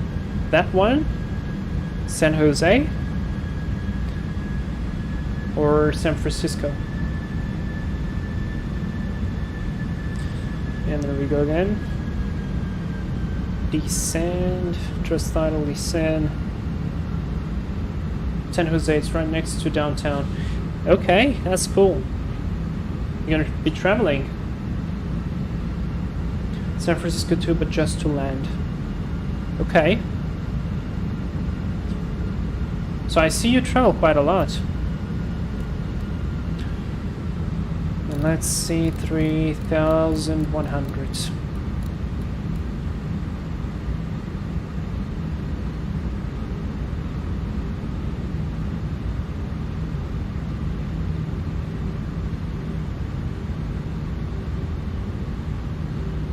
Now, one thing for sure, I'm not going to be going to 40 knots at Hammond, because at Hammond we're 12 miles away from the runway, and if I will be going to 40 knots, things will go extremely wrong for me.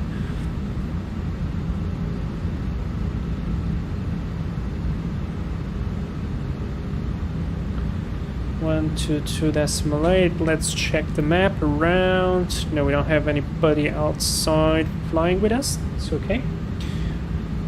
I'm working a thing there, so it's a yearly event. Bank account definitely is not happy. Oh, I see. Well, at least you are happy. I guess. Sometimes we must be happy, and regardless of the bank account. I'm telling that by personal experience because I'm completely broke at the moment as a student pilot. But at least I'm happy because I feel like I'm moving in the right direction. So let's go descent. Reduce the speed, 180. Let it bleed off. Well, unless it will allow us to do so, which I don't think. If we're gonna keep descending with this rate of descent. They have burritos there, and those bring happiness. Oh, you know, food is always good. Always good. And I feel like I'm gonna need to add a little bit of speed brakes.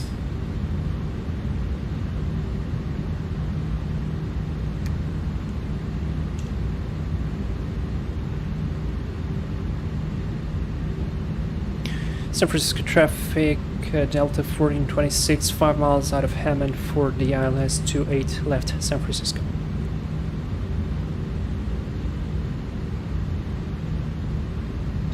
Alright, so we are kind of on the glide slope, so I'm going to try to do one thing. I'm going to do this, and minus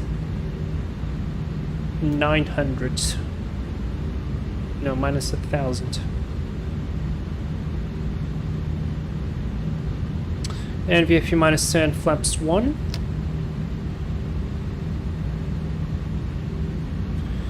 Yeah. United 2313, radio check. Hear you loud and clear. Thank you. Let's what was the next altitude? 1,800, minus 900 on the vertical speed. Whoa, that's too fast, come on.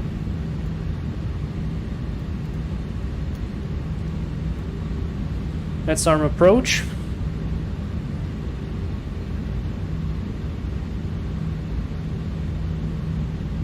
No, so it's around the 9020 Toliss taxi on the 019.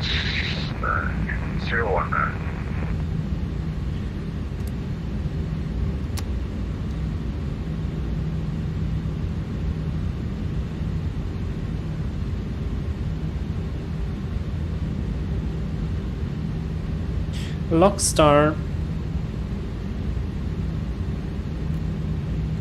VFU minus 10, flaps 2. Glide slope star.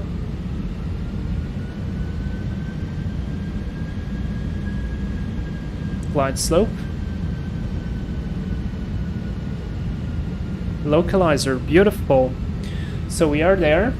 Go around, altitude is 4,000 feet. We can set that. And we are 10 miles out. San Francisco traffic, Delta 1426, 10 miles out, ILS 28 left, San Francisco.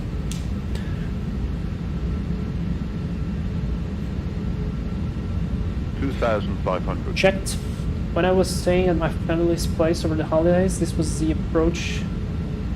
I could see planes I can see what's saying, what is written after the approach because of the heart symbol, but I can read. This was the approach. I guess it's gonna be I could see planes coming down on. That's amazing. Oh, we have a big ship, which is gonna definitely crash into this bridge.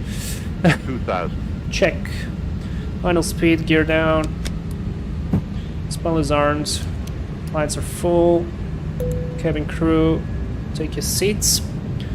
And VFU minus 10, flaps 3. Landing checklist. Coming on in a second. Opinion on flight gear. Austrian Aviation. Flight gear was the first serious flight simulator I had, and I still think for those who can't afford to buy X-Plane, because you know guys, yesterday I tried Microsoft Flight Simulator and I was very disappointed with it, like very disappointed. Yes, the scenery is cool. I don't like the clouds still, and I think a lot of the scenery looks plasticky, kind of, I don't know, not natural. It's over contrasted, over sharpened, and the physics of the airplanes are just not there. You don't feel any weight. What you feel is the stiffness of flight controls and not the weight of the aircraft. It's like on the rails. I said it's like Assetto Corsa for simulator driving, and then GTA 5. GTA 5 is more beautiful than Assetto Corsa, but if you want to have like the closest experience to driving, you go to like 1,000. Assetto Corsa. 1,000 feet checked, stabilized. And yeah, you just passed where I was. That's cool. Breach the aircraft, destroy. I crossed regularly to see a friend. That's very cool. And we have to do landing checklist. Kevin, secure for landing. Under thrust speed, check. Go around altitude 4,000 feet, set. And Ikamemo landing in blue. Landing checklist is complete. And we're good to go. Continue.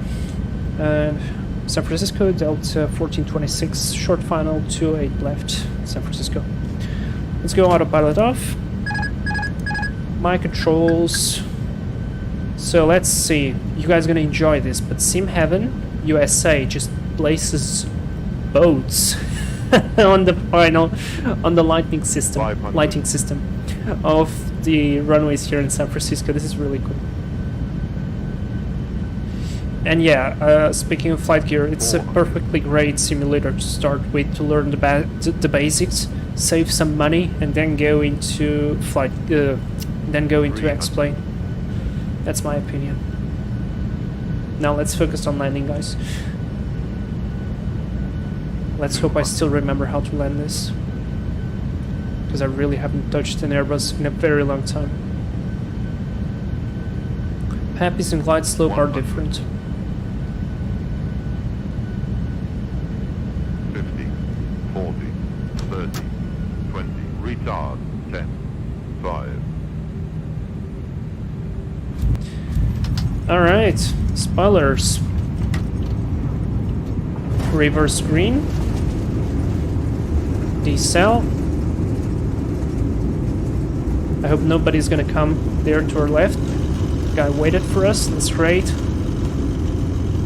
70 knots. Reverses out.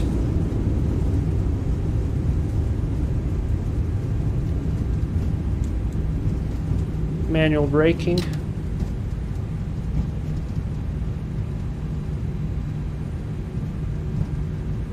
San Francisco traffic, Delta 1426, located on Juliet. Thanks for waiting, San Francisco. San Francisco United train, can't divide that near Clear left. Let's start the APU. Switch the chrono on. We have to wait 3 minutes for the cooldown of the turbines. Deconfigure the aircraft. Weather radar off.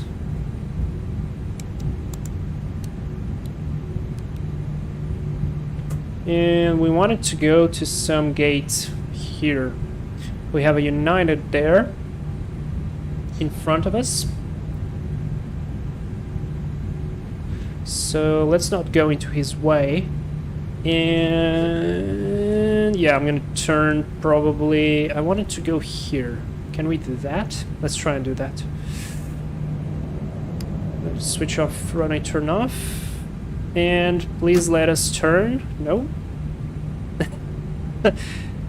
Do you guys understand why it is important to check clear left and clear right? This is why.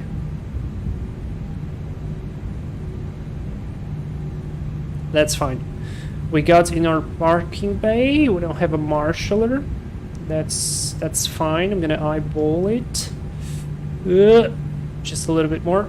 Slightly to the right. And that would stop here. Brakes are set. Taxi lights are off. APU is well and running. 58, 56 is stopped. Ah, shit. Yeah, I forgot that we had to set a chrono here. So, let's say we have 1.5 minutes counting. So we need to wait 1.5 minutes more. So while we do that, I'm gonna go transponder to standby, 2000, weather radar is off, this is all off. I'm gonna wait 1 more minute, reset the flight directors.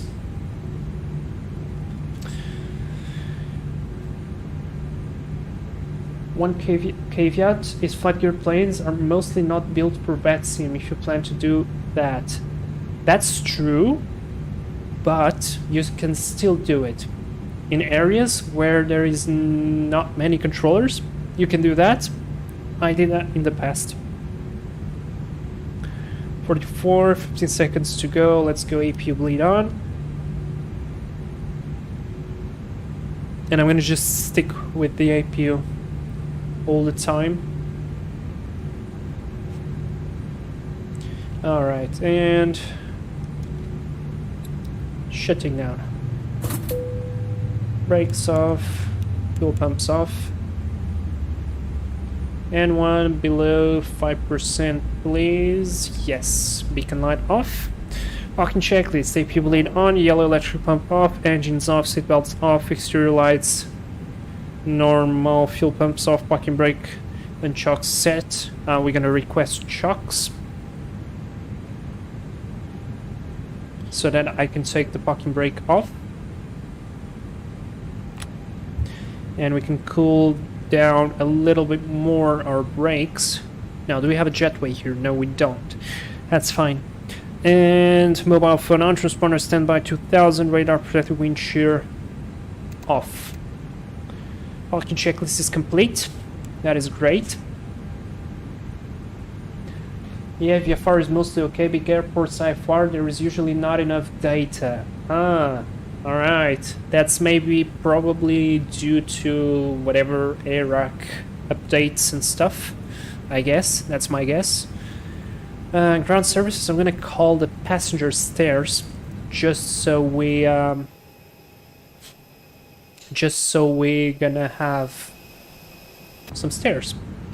Oh, and my parking job was not that bad. I should have kept straight instead of going a little bit more to the right. Okay, that's fine. I'm gonna reset the ADIRs real quick. So we're gonna get our navigation accuracy back, and I am gonna go into sim brief. I'm gonna generate the flight.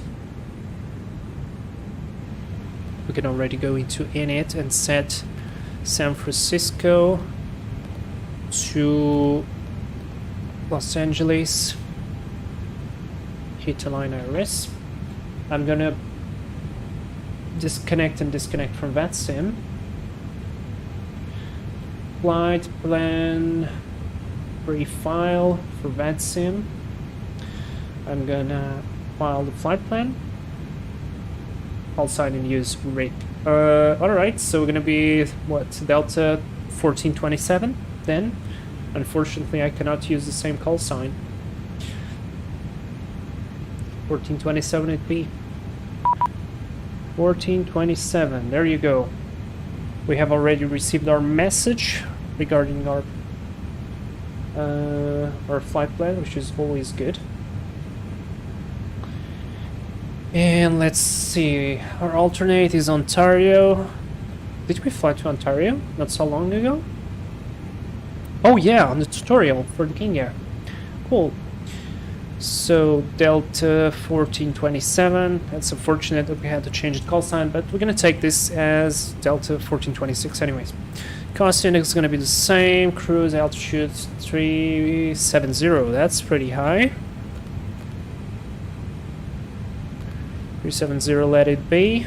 Now for the loading of the aircraft, I need to change here the units. So it is saying that we need 4,800 kilos. I have to convert that to pounds. That's 10,600 pounds. So let's go ahead and request 10,680. Yeah, let's do like that. Request fuel. That's done. Do we have the fuel truck coming in? Yes, we do. Excellent. And what's the loading of the aircraft? Zero fuel weight, 50.6 kilos. So I need to convert this into pounds. It's 11,000. No, 111,000. Sorry. So slightly lighter. like this. We're gonna apply the load settings. Just want to give it a little bit of an FCG there, like this. 33.3, let's do that. Apply. Just want to confirm it's there. Looks like so. Let's see, reset to current, this is good. And I'm gonna insert already the zero fuel weights, so 111.5, 33.3. The block fuel is gonna be, we're gonna wait until the refueling is complete, so we insert the correct value. And while we do that, we go to the departure. We're gonna be departing 10, no wait. It's not 10, it's 01, I think. We're gonna be departing 01, yeah. 01 left. On the sticks 5, I guess. Yes, it is. Transition Susie. Insert.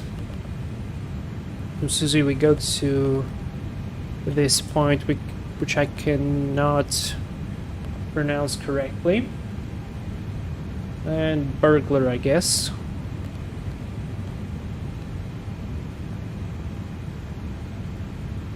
And then for LAX we arrive before left.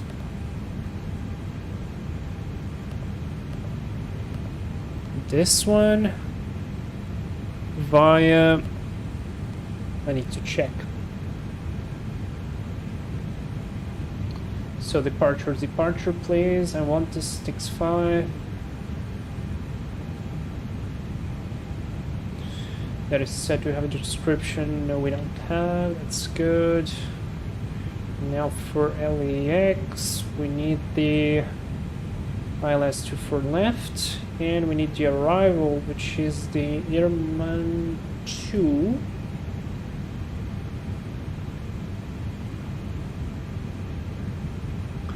Airman, and then it's a vector. It's a vector. And we can do circus, and then as required. Transition is burglar. Perfect. Plan is set. Fuel is loaded. Passenger signs are on again. Fuel pumps are on. It's a really quick turnaround.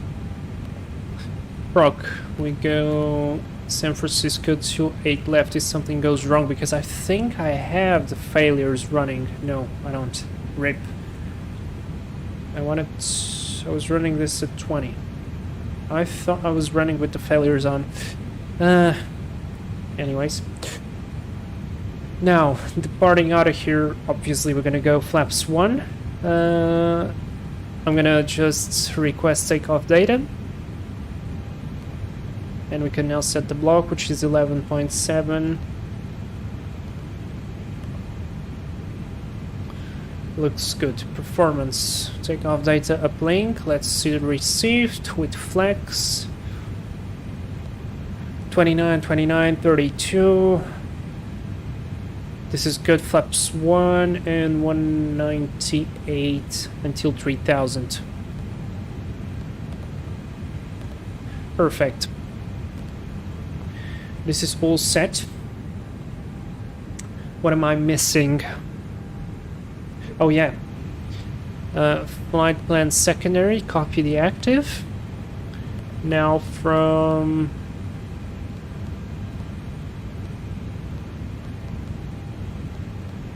Susie, we set San Francisco arrival to 8. Nope, we go to 8 right because it's the longest one. No star. Honestly, does it make any difference? Probably it does. What's the longest fix in San Francisco? ILS to 8 right. Dumba. So let it be. Transition none. I'm gonna insert this and I'm gonna leave it like this in case we have to return.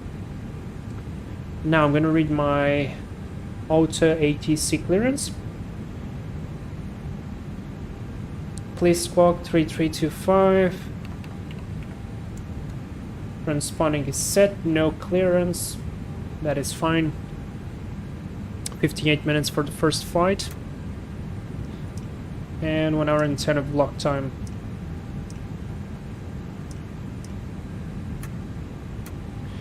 Alright. Reset the chrono.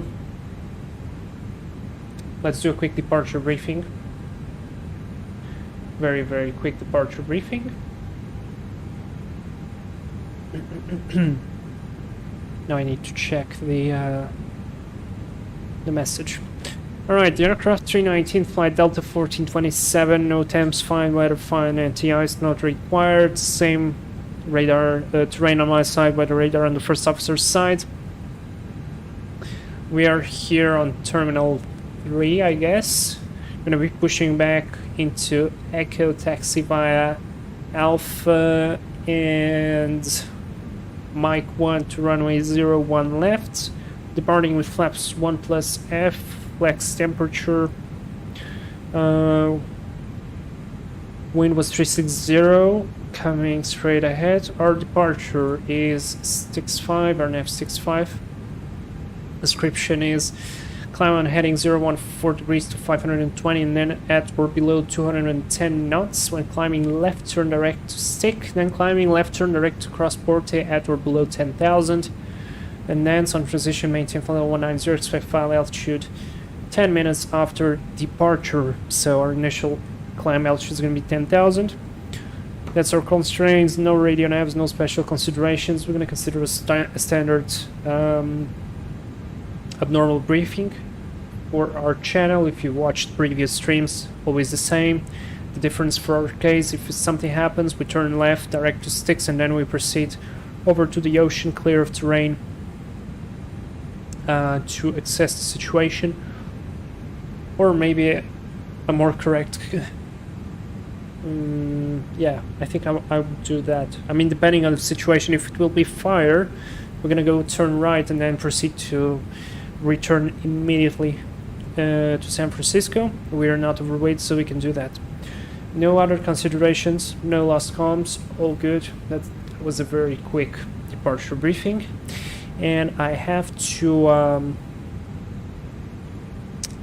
set Volanta. Oh, landing rate was minus 114. That was pretty good. Delta 1427. Los Angeles International. There we go. Volanta should be updated. Now we have everything set up. Let's set the beacon on. Navigation is good. Constraint mode on. 10,000 on the climb. Constraint there as well. 10 miles. This is fine. This is fine. This is fine. Now I'm gonna call set the brakes. I want to call better pushback. No, wait. Let's just remove chocks first. Arm doors on cross check. Beacon light is on. Everything has been closed already. Now we can call better pushback. Ground to cockpit. Where do you want us to put you? How about we go here? Looks to be good. Ground to cockpit, the tow's driving up now. Alright, ground services are going away. Perfect. Well, that would do the before start checklist. Copy preparation is complete. Gear pins and covers are removed. Signs are on auto. ADRs are on nav. Fuel quantity 11.7 on board. Oops. And balance, that's always good. Takeoff data set, bearer reference 3016 is set. And below the line, windows and doors are closed but not armed yet. Let me double check that.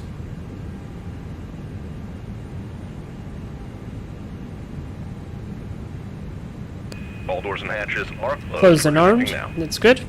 Beacon is on, mobile phone off, thrust levers are on idle, parking brake is set. There is the tuck before start checklist is complete. Perfect. Oh, and speaking about flight gear, I am thinking about installing flight gear because it was like the first when I started YouTube, it was flight gear videos mostly, and I hid most of those videos because not that they were bad, they were not bad considering the knowledge that I had. It's just that I'm a little bit embarrassed because I made some mistakes there, as anybody else does. Toes connected and bypass pins inserted. Release the brakes.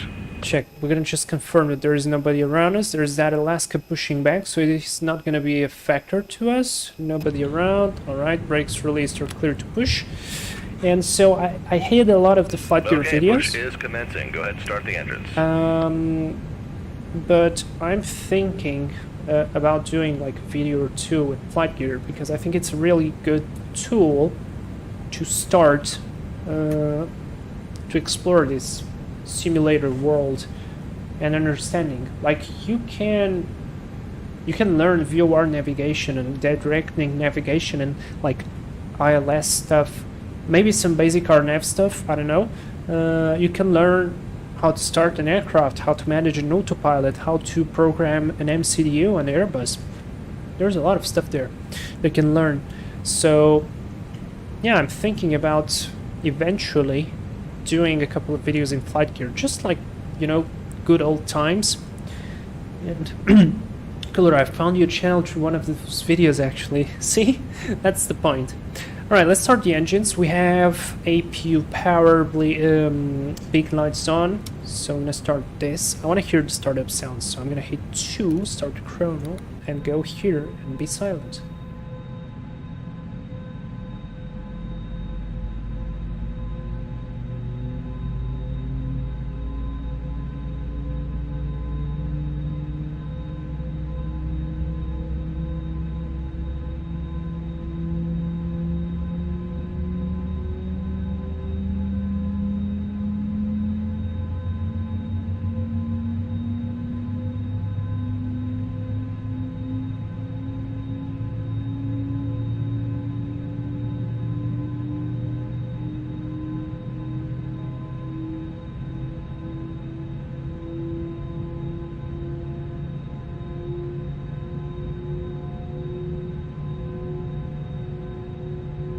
That was a great start. And there is a United 787 departing, really cool. Stop the chrono. Let's go for 1.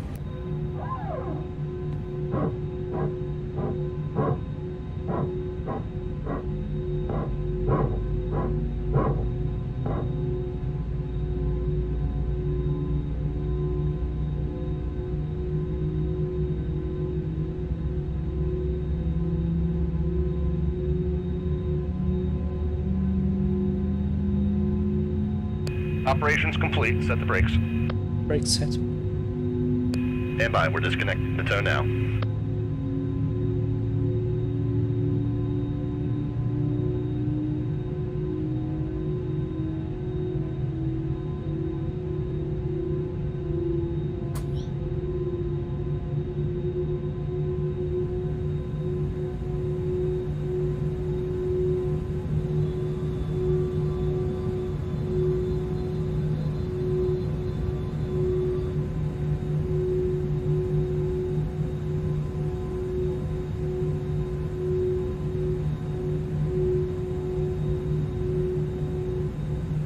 I just wanted to enjoy a little bit of that sound there. Alright, perfect. So, good start. APU off. Brake, auto brake max. Toes disconnected and Spoilers bypass arms, pin flaps removed. already Hold on the right, set. we'll This see goes to standard. This goes to auto. And wait for the guy to get to the side so we can engage the weather radar.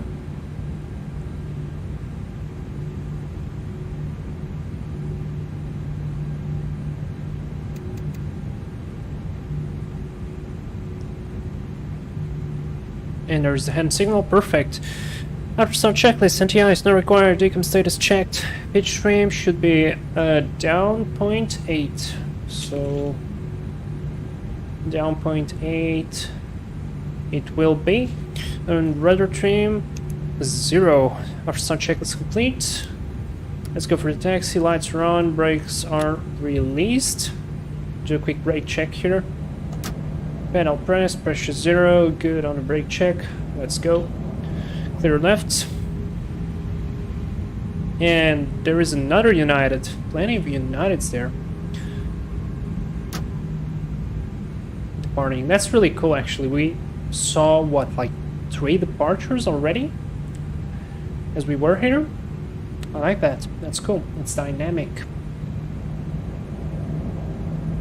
But yeah, I was speaking about flight gear. So there's a lot of stuff I want to do for the channel. I want to explore more the King Airs. I want to fly on the DC-3 or C-47, however you like it. I want to do a couple of videos with the sorry, with the with flight gear. I'm so excited for the A350 that Toliss and Flight Factor are going to be working on it. Like, that's such a great news.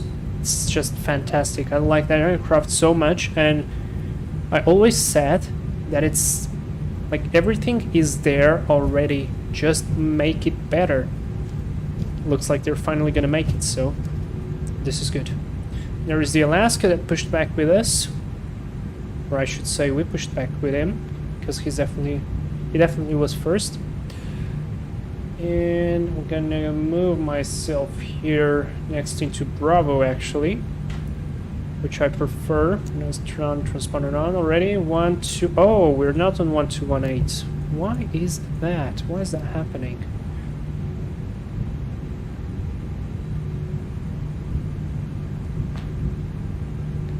Oh, he's going for the other runway actually. That's cool. San Francisco traffic, Alaska 1350, lining up runway 1 right and departing runway 1 right offshore to departure San Francisco. And there is a JetBlue 320. Yep. Really cool. Alright, cabin check, takeoff config check. You guys remember the takeoff okay from the Embraer. That's so cool. And do before takeoff to the line. Factuals are checked, instruments checked, briefing confirmed, flap setting 1+ F is set. My takeoff data we have climbed, nav blue, takeoff data is set and checked. Transponder, TARA already 3325 is set. ECA memo, takeoff no blue. And that's to the line completed. There is the Alaska, I was waiting for him.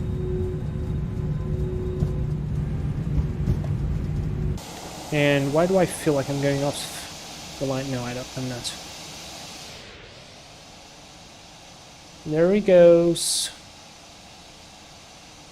That looks like a 737-700 series. No winglets as well. Or maybe it's the 300 series actually. That's cool.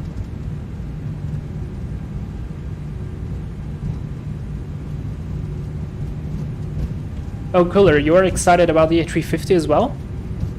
I am so excited about that aircraft, like finally they're gonna be doing something about it.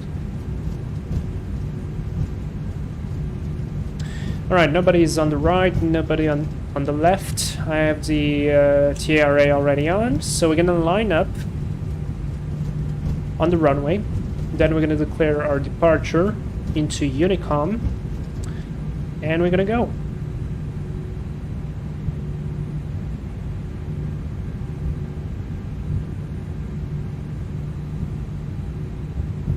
Also, there is a Metroliner in the making, which I am so excited for, because King Air is great, but I don't know, maybe because it was the first turboprop that I flew, the Metroliner is just so cool. I don't know, and I prefer the Metroliner cockpit to the King Air. Oh, that was quick. And that was an overshot. This is the 319. You see, this is me taxiing like a big jet with a small jet. Anyways, we should be on the runway. That means strobe lights coming on. And also, I'm going to assume we are clear to go. Cabin crew, take your seats. All the rest looks good. Below the line, cabin secured, engine mode selector normal. TCAS, TARA, and PACs are on. Before takeoff checklist is complete. Let's go, guys. Hit the like button.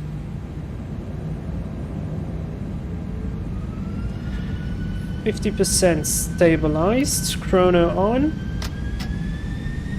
Main flag 68. SRS. Climb and nav blue. Auto thrust is blue. There's no runway for some reason. And San Francisco Delta 1427. Departing runway 1 left on sticks 5. 100 knots. I forgot to tell there's nobody on departure anyways. V1 rotate. That was quick. And that's a positive climb. Gear up. Nav. Waiting for the 520 feet. These are the spoilers. There is a turn. Thrust climb, climb, auto thrust.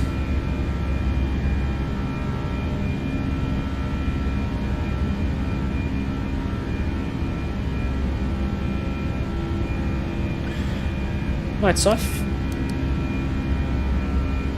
A little bit of hand flying there, how about that?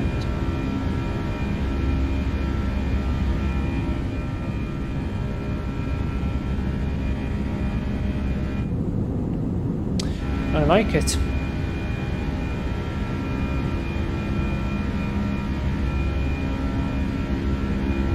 S speed flaps 0.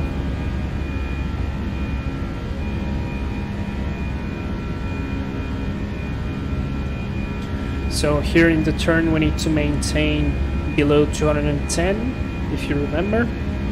I'm gonna maintain green dots.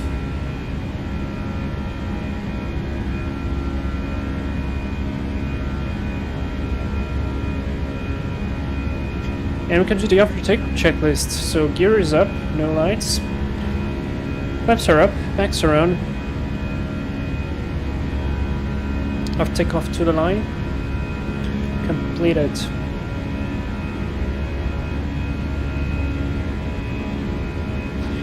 And let's go cruise altitude 37, I think it was. 37. Open climb.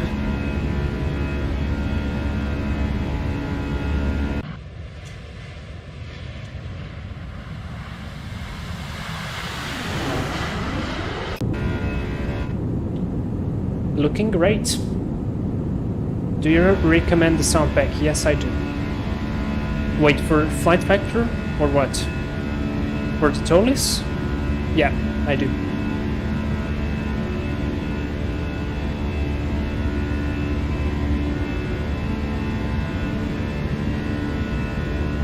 Oh yeah, absolutely.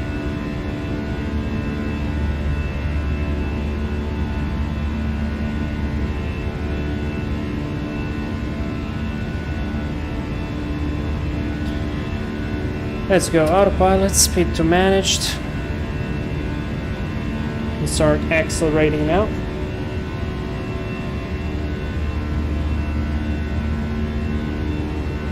Goodbye San Francisco. It was nice to spend like what, 10 minutes or 15 minutes on the ground there.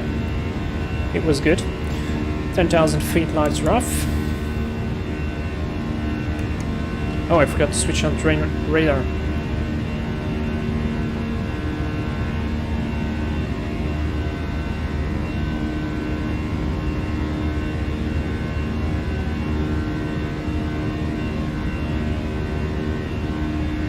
A little bit of turbulence here because of this cloud. And I wonder how is it going to be the next update for X-Plane.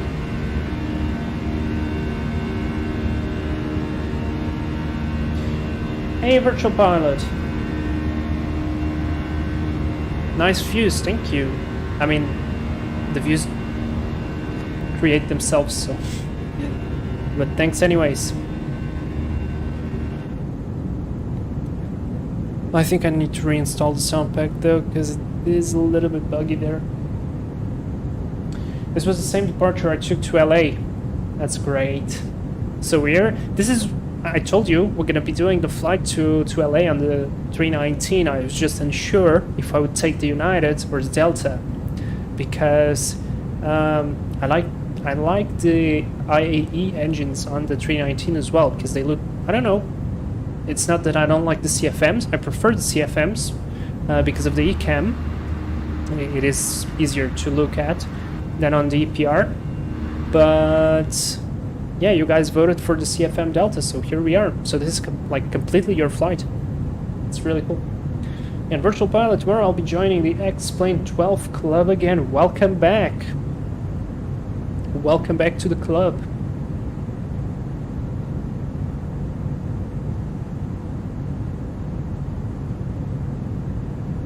It's very good to have you back.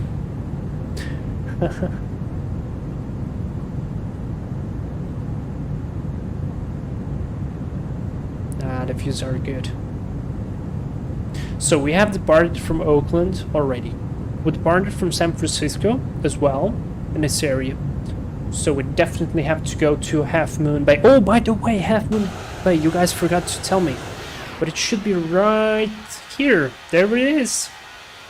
That's Half Moon Bay. We have to go there. We absolutely have to go there. And we might fly the entire coast all the way down. Or explore a little bit mountains. Or fly north. I don't know. What can you suggest me if you guys know this area? Going to or from Half Moon Bay? What could be done? 18,000. QNH standard set on 1, 2, and 3. After takeoff checklist is complete.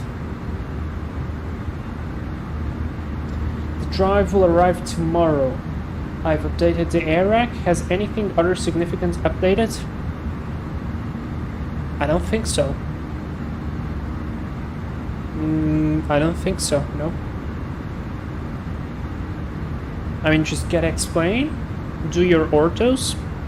If you have like any specific scenario that you want to use, do it. Other than that, I don't think there is any.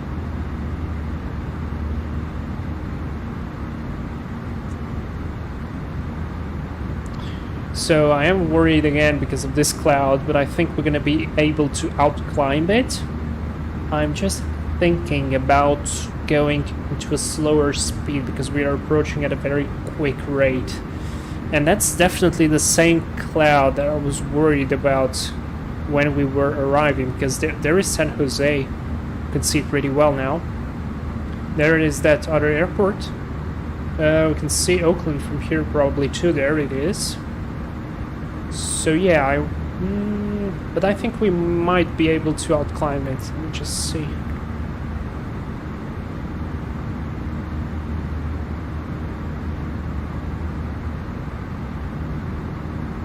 Let's see if we're gonna get closer to it. I mean, we are getting closer to it, and plus we have a tailwind now.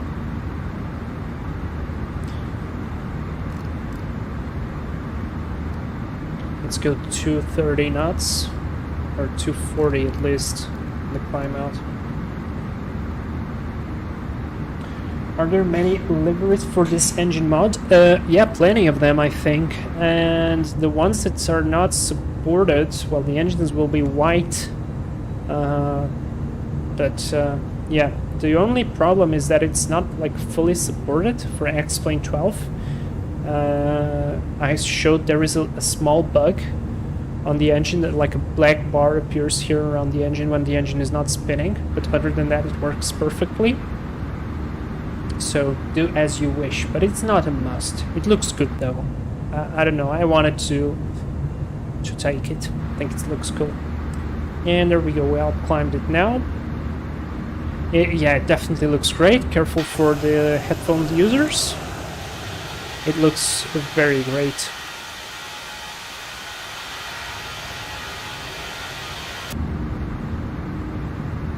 Yeah, we have outclimbed the cloud.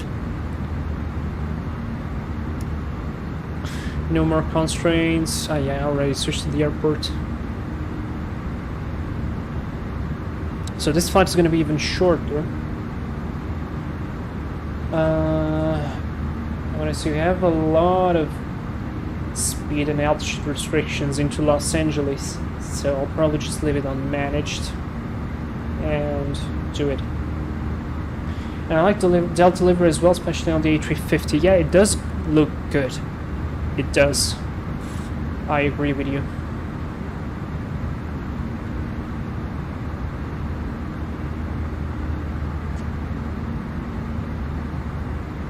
Let's go into secondary copy active.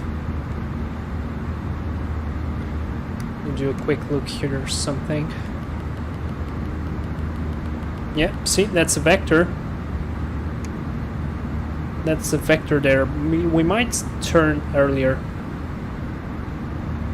And we're well over the cloud, we can start accelerating.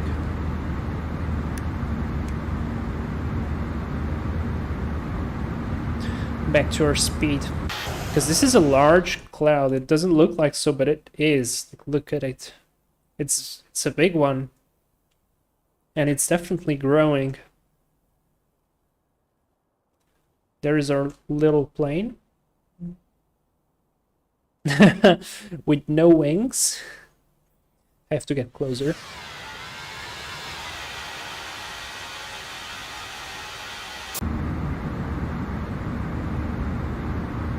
I'll try to make US Ortos as fast as I can to make flights there. I like the atmosphere there.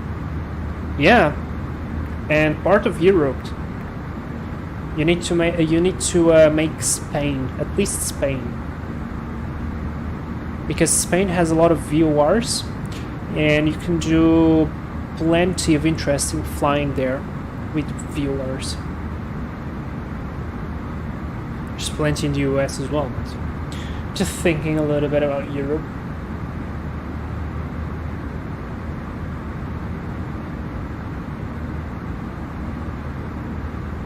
Alright, I can close all the charts regarding San Francisco. We have Oakland Oceanic, that's interesting. And we have... Why do we have still the 80s? Oh, we have SoCal departure. 124.3. Does this mean it's gonna handle us?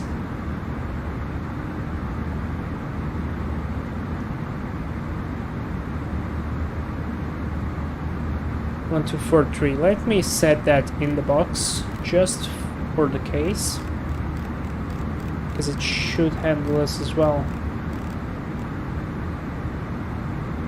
With 6 terabytes, I will be able to make all the places I wish to fly to. Oh, so you bought 6 terabytes as well. I have 6 terabytes too, so we have the same, basically the same drive. Mine, I think, is half full. So, yeah.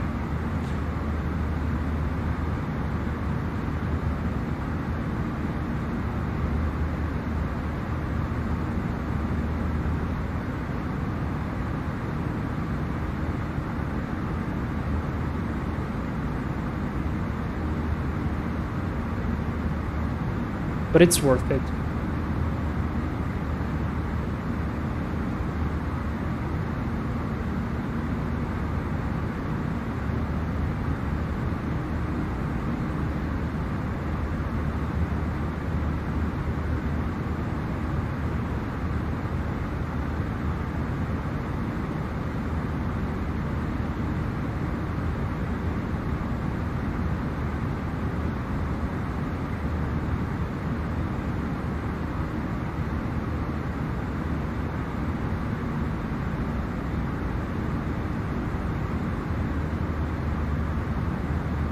They don't cost too much now, and I was given as a birthday present. That's excellent. It's very, very good. And we have 1,500 to level off. Beautiful scenery outside. I'm gonna leave the seatbelt sign on probably again, because quite a few turbulence there. And let's go direct to Doubt. I think that's Dowit.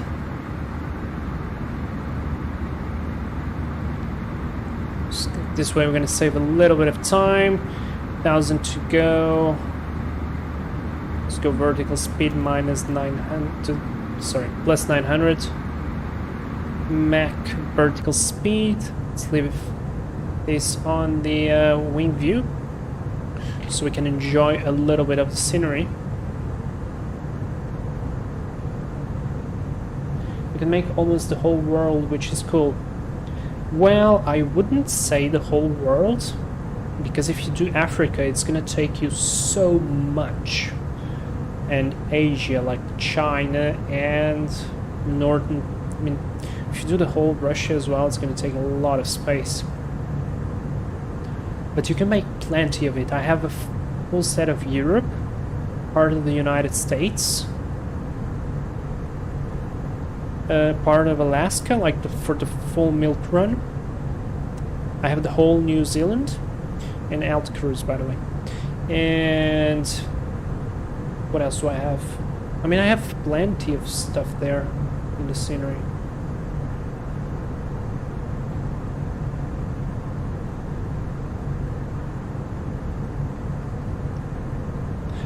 Very, very good.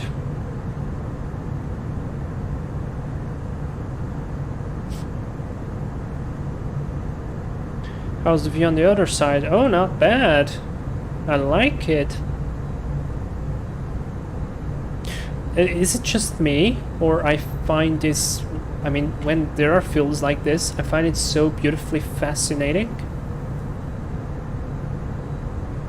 And beautiful again. I don't know, but it just looks good. I like how it looks. You can make all the places where you usually fly at. Oh, that's true. That's definitely true.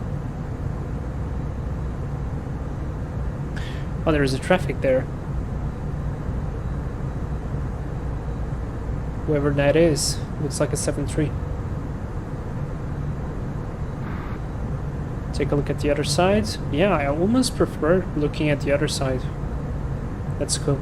Yeah, we need to fly in this area more. We need to continue with the freeware series for New Zealand.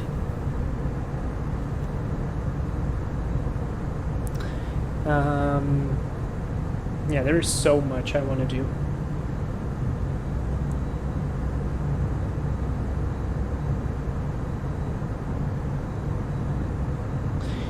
And we probably need to do the arrival briefing soon enough.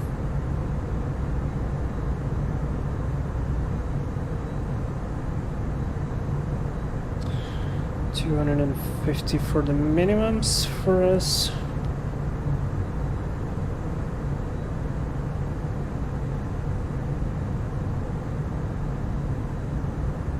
Yeah, this looks really good.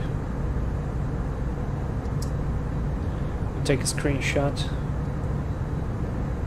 Let's take a look outside as well.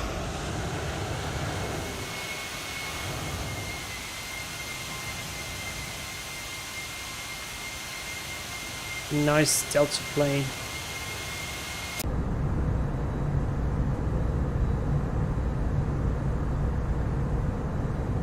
Let's see, what's our ground speed? Almost 500. Wow, okay. Can I fly slightly faster? I'll fly slightly faster. And I'm going to program a little bit the box. Red nav is not selected. Yes, that is fine.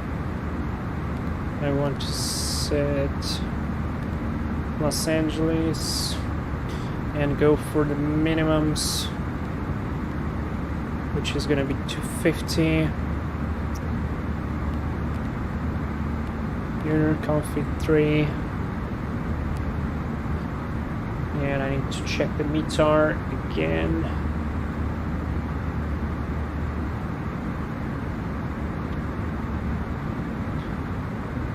Wind is 060 at 7, gusting 14. UNH 3004. Huh. Does this mean we have to change runways? Let's see. Because that's quite a strong wind. I mean, not as strong, but the gusting factor is significant. Well, no, they are still landing 2-4. Yep, They're still landing to 4. We're gonna land to 4 then. 060 at 7, temperature 16.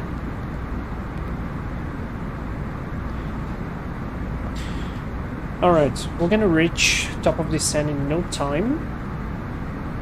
So my suggestion is to do a really quick arrival briefing. So that we have our mental picture in the right place. So the status of the aircraft is good so far, weather is good, no temps, nothing significant, no NTIs, terrain radar on my side. Top of descent is going to be computed. Our arrival type is the I can't pronounce this. To arrival. We're going from the burglar point. Now we're directed out. We have a couple of speed and altitude restrictions. We'll let the aircraft manage this. I'm going to be taking a close look to make sure it follows the correct restrictions. From here we go to a right vector, and then it's basically a turn in for the finals. We're going to be using ILS running 24 left, which localizer is 111.7, final approach course 251 and minimum is 250. And in case we need to go missed approach, we climb to 2000 and heading 251, that means straight ahead. And on LAX Vortec radial 260 to Ralph's, intersection with LAX 15.1 DME and hold there. Our alternate is Ontario. I'm gonna have plenty of fuel to go there, but I'm pretty sure it's gonna be fine. If not, I mean, yeah, that's it. Config and distance, we're going to be using low brakes, flaps 3, good with the distance, long runway, auto brake, yeah, low brakes, reverse. It's going to be on idle. Now I'm not too worried about the stopping distance. And I plan to exit somewhere on Echo 13 or Zulu, then left on Echo, Kilo, and whatever the ATC is going to give us. We're not overweight, and I expect to have no lost comms. That's the briefing complete.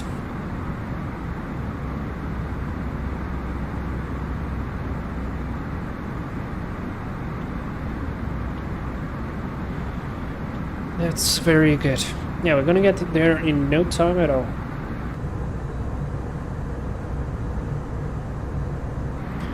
Start ground speed, almost 500 knots. Let's go max 79 to get to 500 knots ground speed. Why not?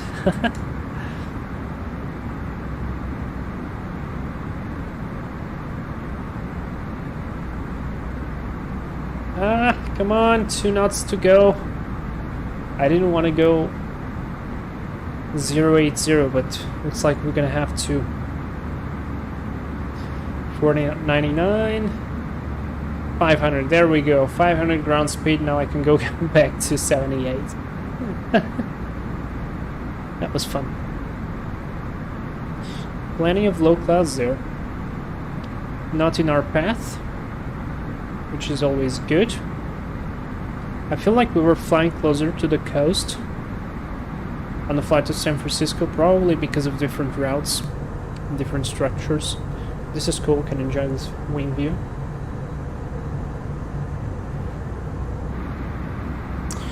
And top of descent is gonna be real close in 34 miles.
Alright, we have about 10 miles to go.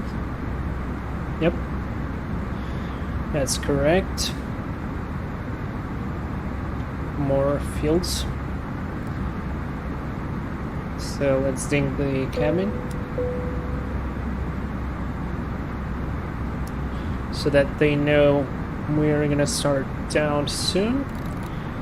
I'm gonna reset my altitude to 14, actually no, to 12,000.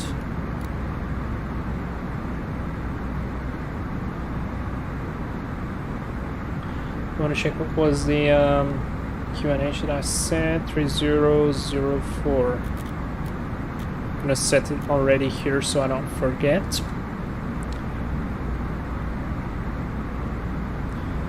And I'll hit descend. As I hit descent, before it reached the top of descent, it should assume a descent of minus 1,000 feet until it will capture our descent path. There it is.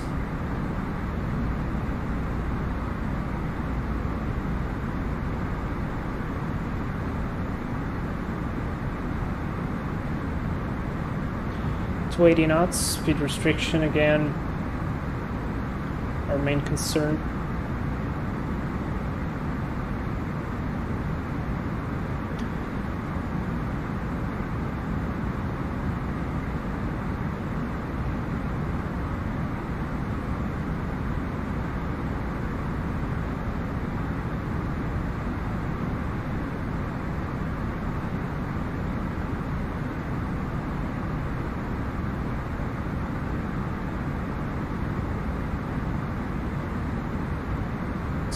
Constraint.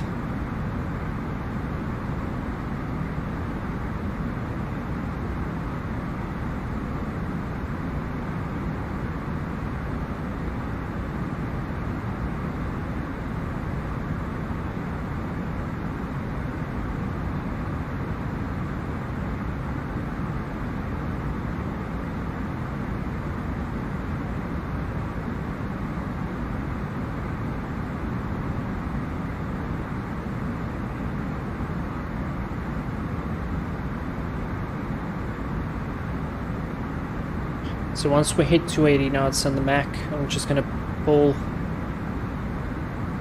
the button to change to knots. I think it should...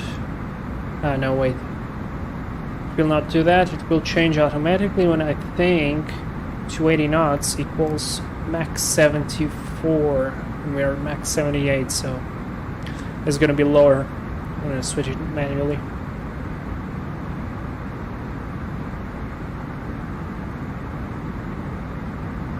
Oh, there's a traffic there. To our right, climbing.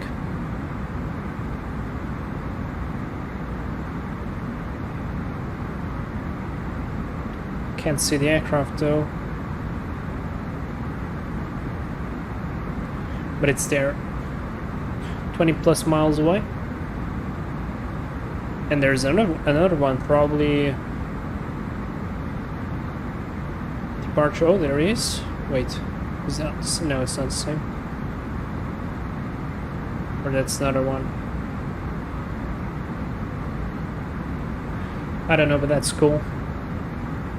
Let's see. We still have Los Angeles departure. 1243.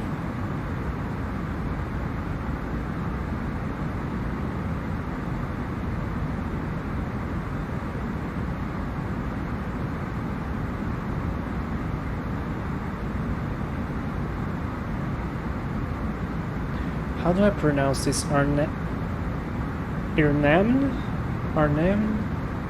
Irnam? Yeah. Whatever.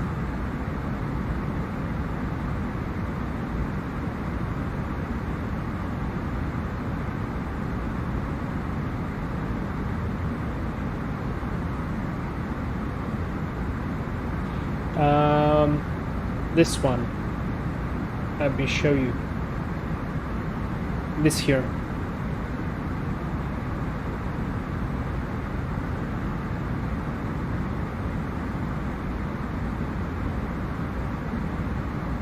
Air NMN. Oh, NMN. Irnum? I don't know. Why do they have such complicated names?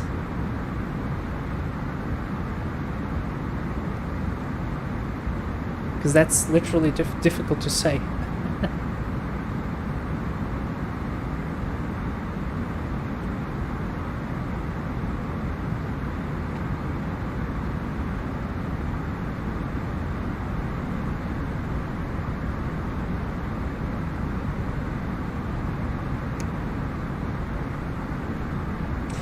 There's our first constraint.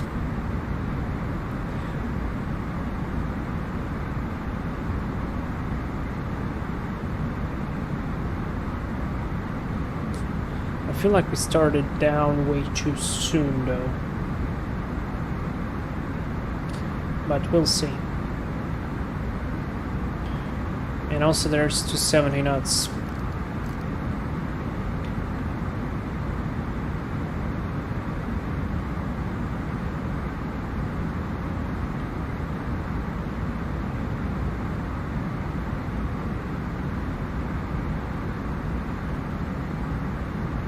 Which is not on the chart.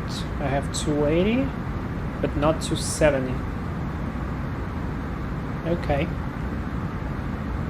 That's weird.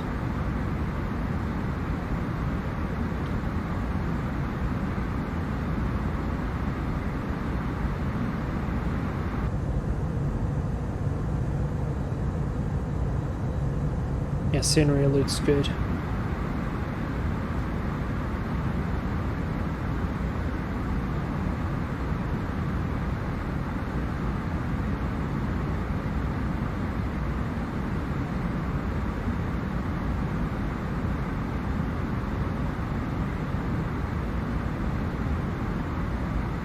So it looks like I still have a little bit in my head how to fly the 319. Oh, what? Wait, is this snow?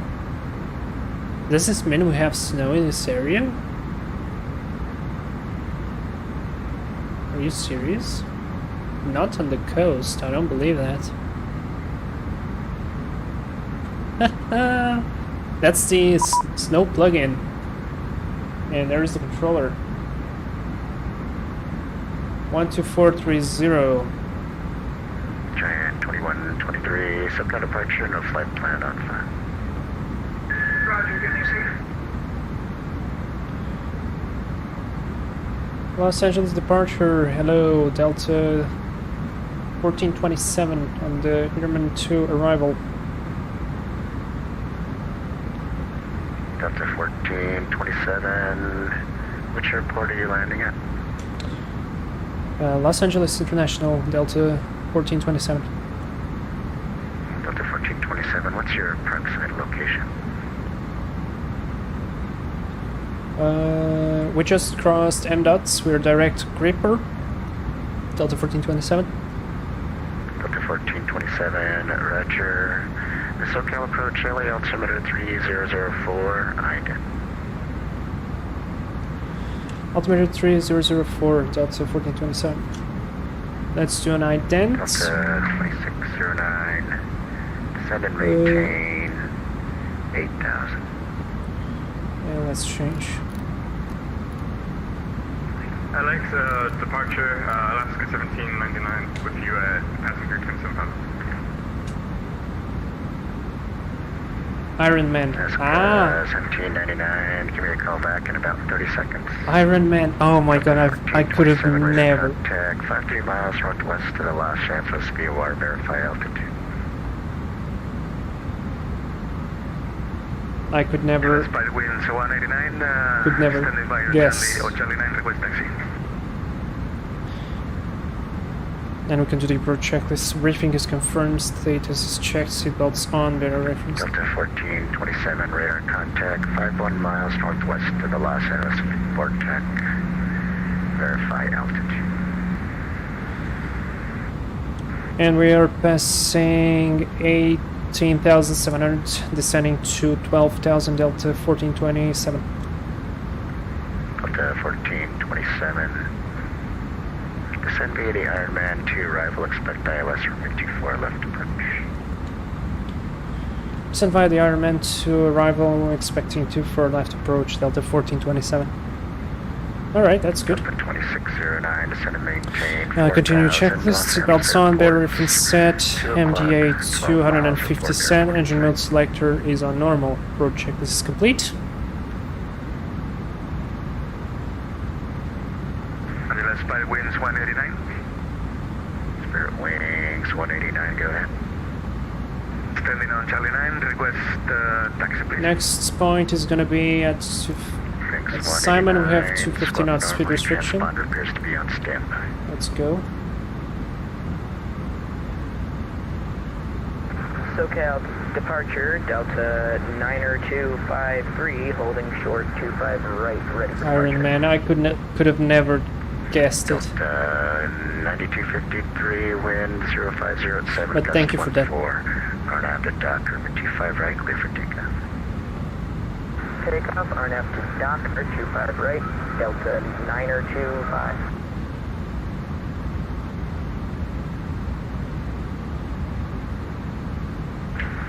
SoCal departure, American 12, or sorry, Giant 2123. Can we have 25 left for departure?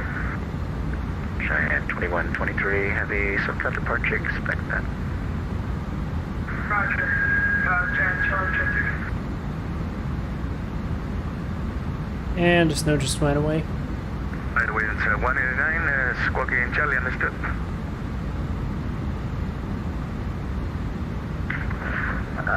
SoCal approach, sorry, Delta 2609, we have the wrong frequency for a second.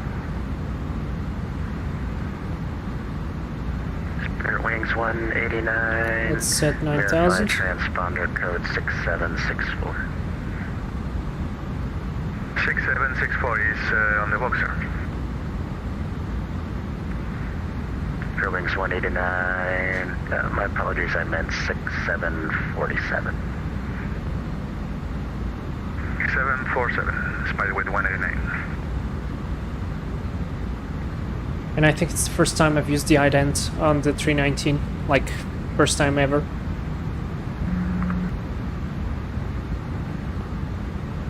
Delta 9253 radar contact, say altitude.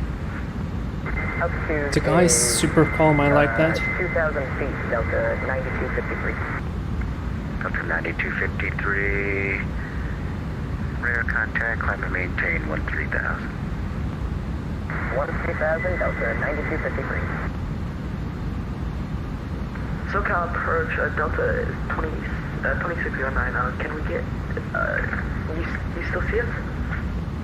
Delta 2609, and try to call you on 3 or 4 times. Descend and maintain 5,000.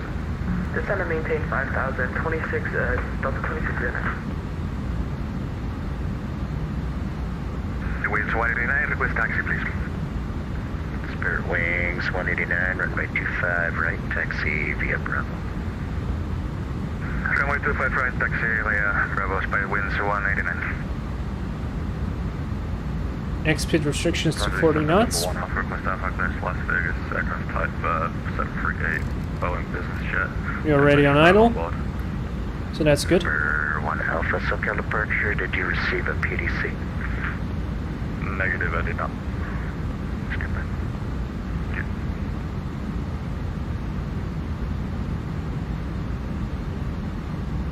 Just cross Simon. Number 1 Alpha, I resent that PDC. Thank you, much appreciated. Delta 2609, turn left heading 360, vector visual approach runway 25 left.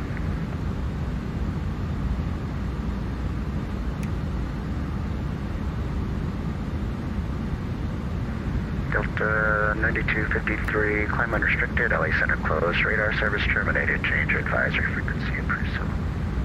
Unicom, unrestricted climb, Delta 9253.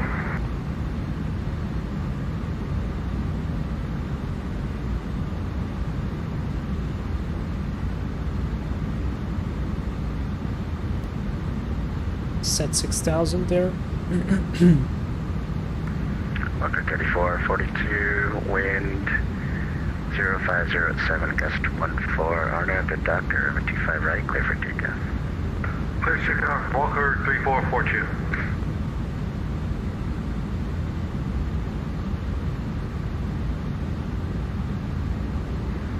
Delta 2609, turn left, heading 360. I hear 26, it triggers my brain. Time for classic American ATC cleared visual approach number 15 in sequence. Do you know why they do that? Do you know why they clear your visual? Because there is a very heavy legal thing in the phrase cleared visual approach. Do you know that? Because if you accept the visual approach, that means that it's your responsibility. This is the ATC taking responsibility from him, maintaining the separation and adequate, like, the pilot becomes the last safety barrier, basically. So yeah, that's a responsibility thing.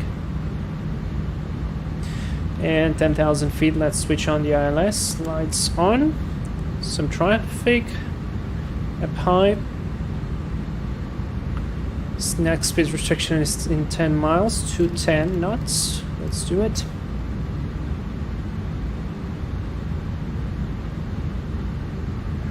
Walker 3442, radar contact, say altitude. You might need to use some speed brake. 3442, climb maintain 13,000. Maintain 13,000, Walker 3442. Because we have a minus 9,000 there on juice. Can we actually just head to Long Beach? It's a bit closer to us at this point. Delta 2609, outside my area, radar service terminated, change your advisory frequency. Let's do full speed brakes. Was that for Delta 2609? We'd like to return to LAX or some other airport since we've lost an engine. Taxiway, Delta 2609, there's no way to get Long Beach, you can land there. Outside my airspace, frequency change at POT and com 122.8. Okay, we'll land at Long Beach and 122.8, Delta 2609. Who else go?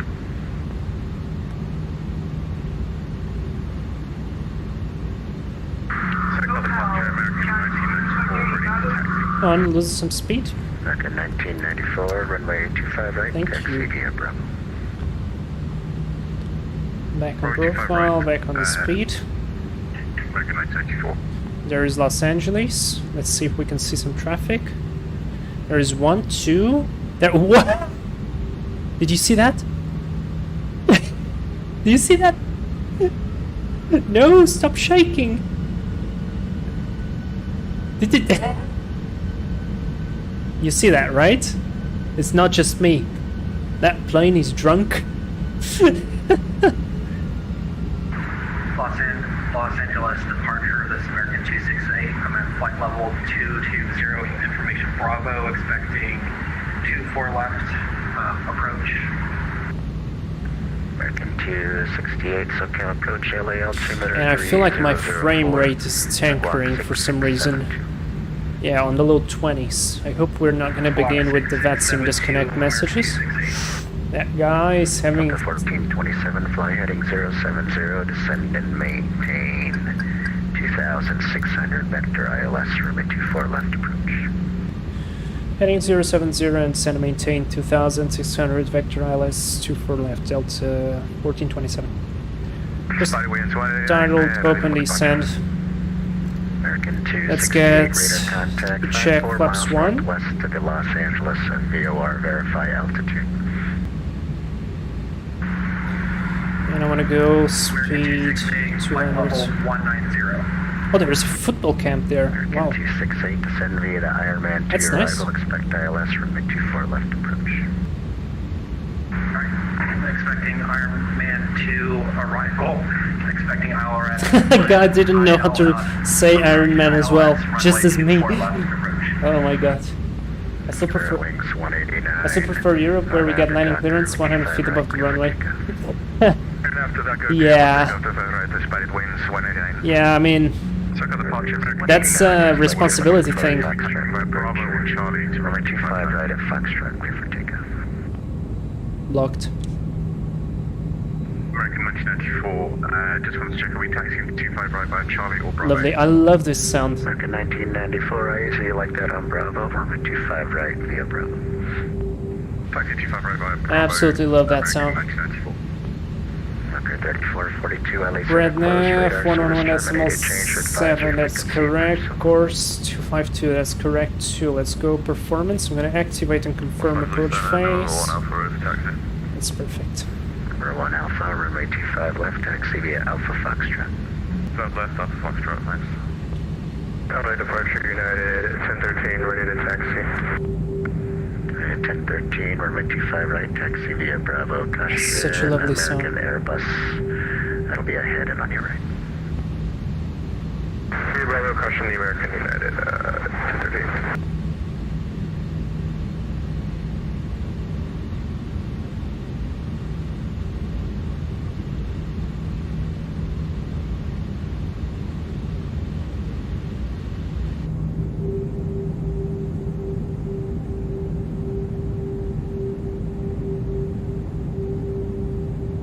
That is so fast. We're actually flying so fast. If you like see the way we get away from houses, that's just incredible. Alpha Foxtrot. This speed, aircraft speed is incredible. Spirit Wings 189, radar contact, stay altitude. Yes, passing 1,000 feet. Spirit Wings 189, fly heading to 30, climb and maintain 13,000, vectors to Clipper. 30, vectors Clipper, climb 10,000, understeer to 189. Please give me the vector. Giant 2123, proceed for track onto Alpha. Giant 2123, can hold position for now. I've got a 737 on Alpha. If you want to push into the ramp area, give me a call for taxi. Roger. Pushing on to ramps. Giant 2123. Delta 1427, turn right heading 220. Right heading 220, Delta 1427. American 312 Whiskey, 34. American 32 Alpha Whiskey in the ramp, each end, your discretion, call for taxi. Roger that, call for taxi, American 312 Whiskey.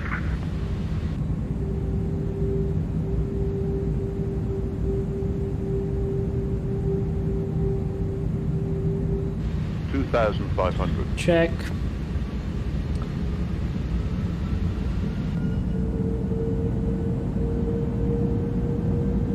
I love the Airbus sounds.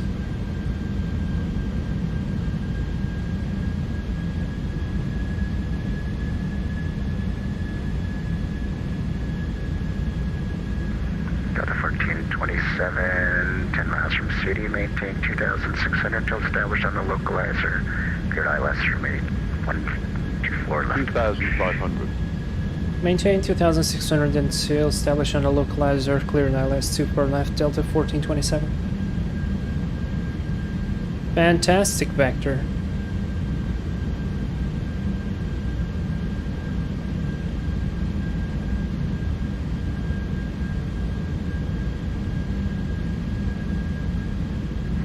Spirit Wings 189, turn left, clear direct Clipper, resume the departure. Lock start. The Clipper, resume navigation, 189. 24 left, that's correct. Number 1 Alpha, wind 150 or gust 17. RNAV to hyper, 25 left, clear for takeoff. Out of hyper, 25 left, clear takeoff, number 1 Alpha.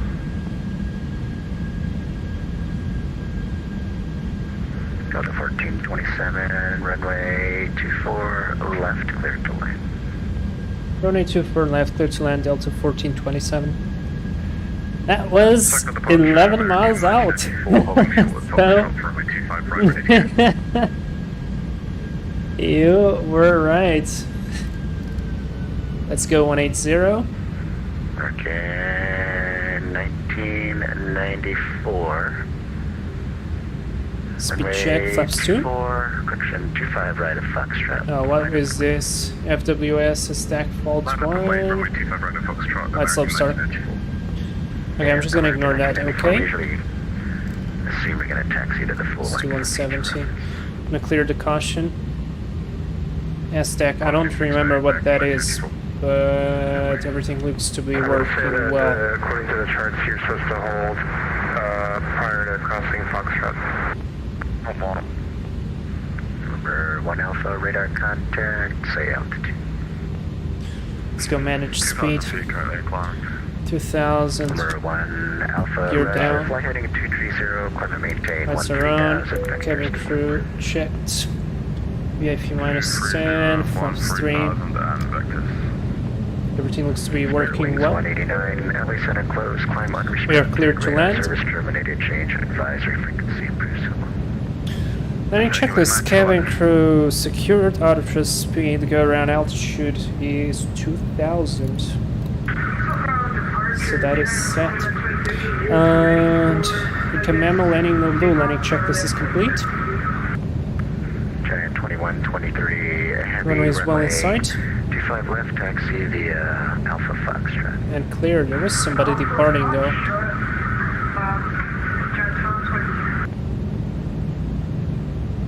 I just can't. Oh, there he is.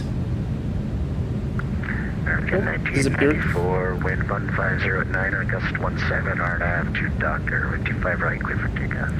And there we go, stabilized, 1,000 feet. Perfect. 1,000. Check. Look at that wind. A little bit tail from the tail. This is gonna be fun. Glad we have mini lights, mini ground speed. 13, Or ground speed mini. runway 25 right, line up and wait. 25 right, line up and wait, that is a 13. Oh, there is one departing. It's gonna be lining up. Giant 2123, hold short, runway 25 right, I got a departure on the parallel runway. Oh, and there's an Atlas one. Remember 1 Alpha, turn left, clear direct clipper, resume the departure. Let's go autopilot off. My control. 500. Check.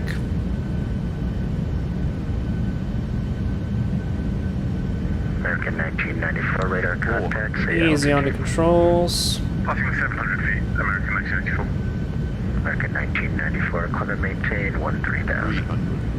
Climb maintain 13,000. Hit a like for this landing so I don't smash it. American 268, flight heading 070, descend and maintain 2,600, vector ILS runway 24 left approach. Continue. 100.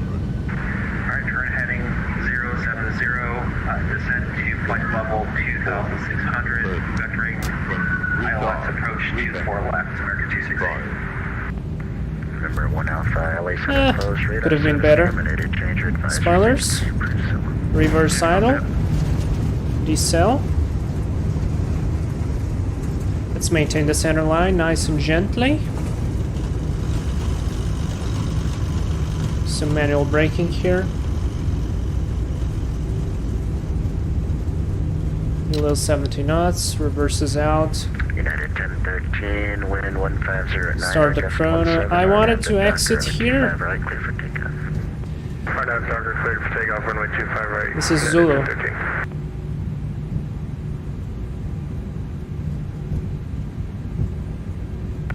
Delta 1427, taxi to parking via Echo Silver. Exit parking via Echo, Delta 1427. Thank you, bye. Giant Clear left, 2123, clear right. 25 left, line up and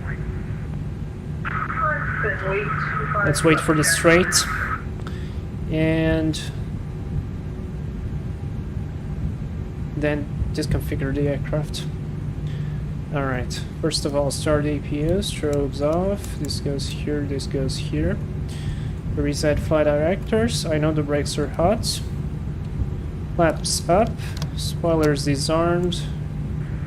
United Transponder 1013, to radar transponding, contact, predictive weather radar off. Great. Turn 13, And there is the 737 departing. 30, climb and maintain 13,000, vectors to clip. That's cool. And my frame rate is absolute garbage.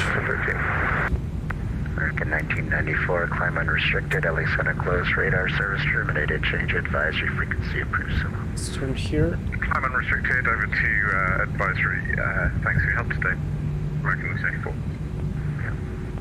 Giant 2123 heavy 11509 gust 17 runway right. 25 left, clear for takeoff.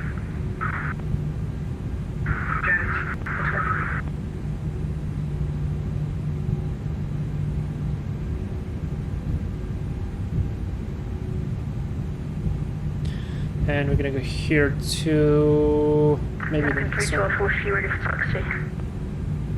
American 32 Alpha Whiskey heavy runway 25 right, taxi via Bravo. Yeah, we're gonna go there. It's gonna be our Right, taxi via gates. Bravo. American 312 whiskey.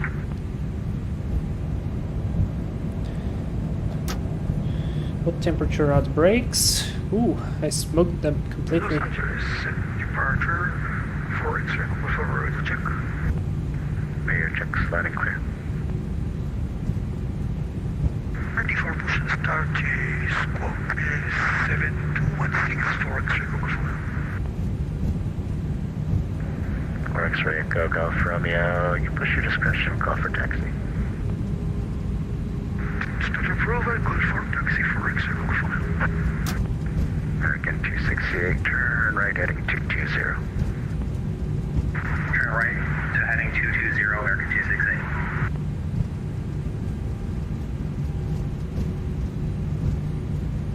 So my question is now, do we watch the replay of the landing or not? At 1013, climb unrestricted, turn left clear right clipper, resume the departure. Runway turn off. We have some 3 minutes on the turbines. Let's go here. If it loads, okay. We're gonna try then. 33A, same gate from where we departed. Oh, my frame rate just got, wow. Wow, what a slideshow. 268, 3 miles from Jelly, maintain 2,000. Okay, let's not blind the guy. Established on the localizer, cleared ILS runway 24 left to Brake, brake, brake.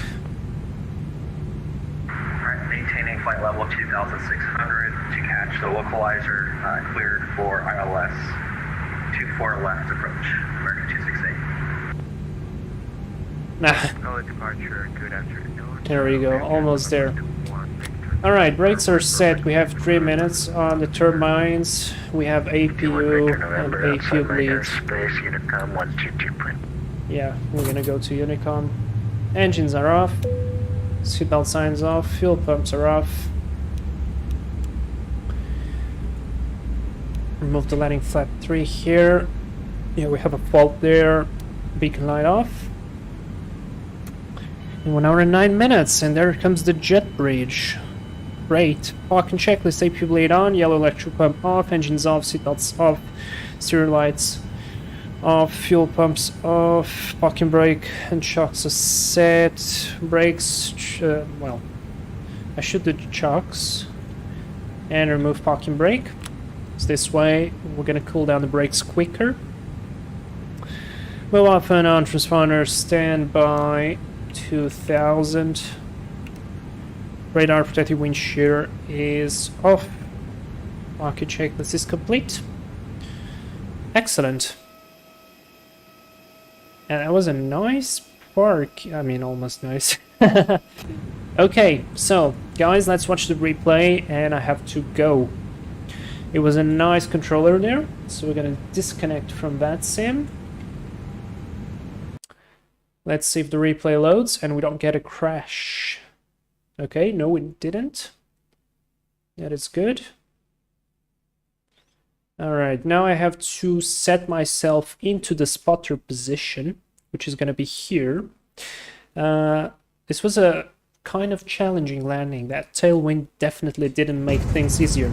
And I felt a lot faster than I was in San Francisco, although we were lighter and in the same configuration. So yeah, let's watch.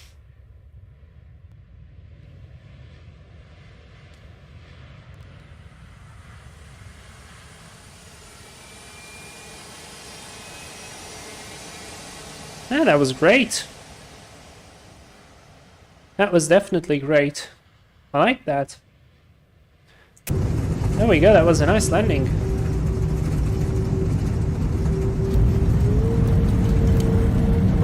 That was a nice landing. And I'm gonna give a replay from about here to the landing and give you time, guys, to say thank you everybody for watching. Don't forget to leave a like. Helps the algorithm, helps pushing these videos a little bit forward so we get more views, more engagement, more commentary, more people and more adventures. So yeah, I hope you enjoyed this little adventure from Los Angeles to San Francisco and back. This was a suggestion by Cooler. Thank you for suggesting this flight. This was great. And yeah, guys, thank you again very much for watching. See you next time. Bye bye.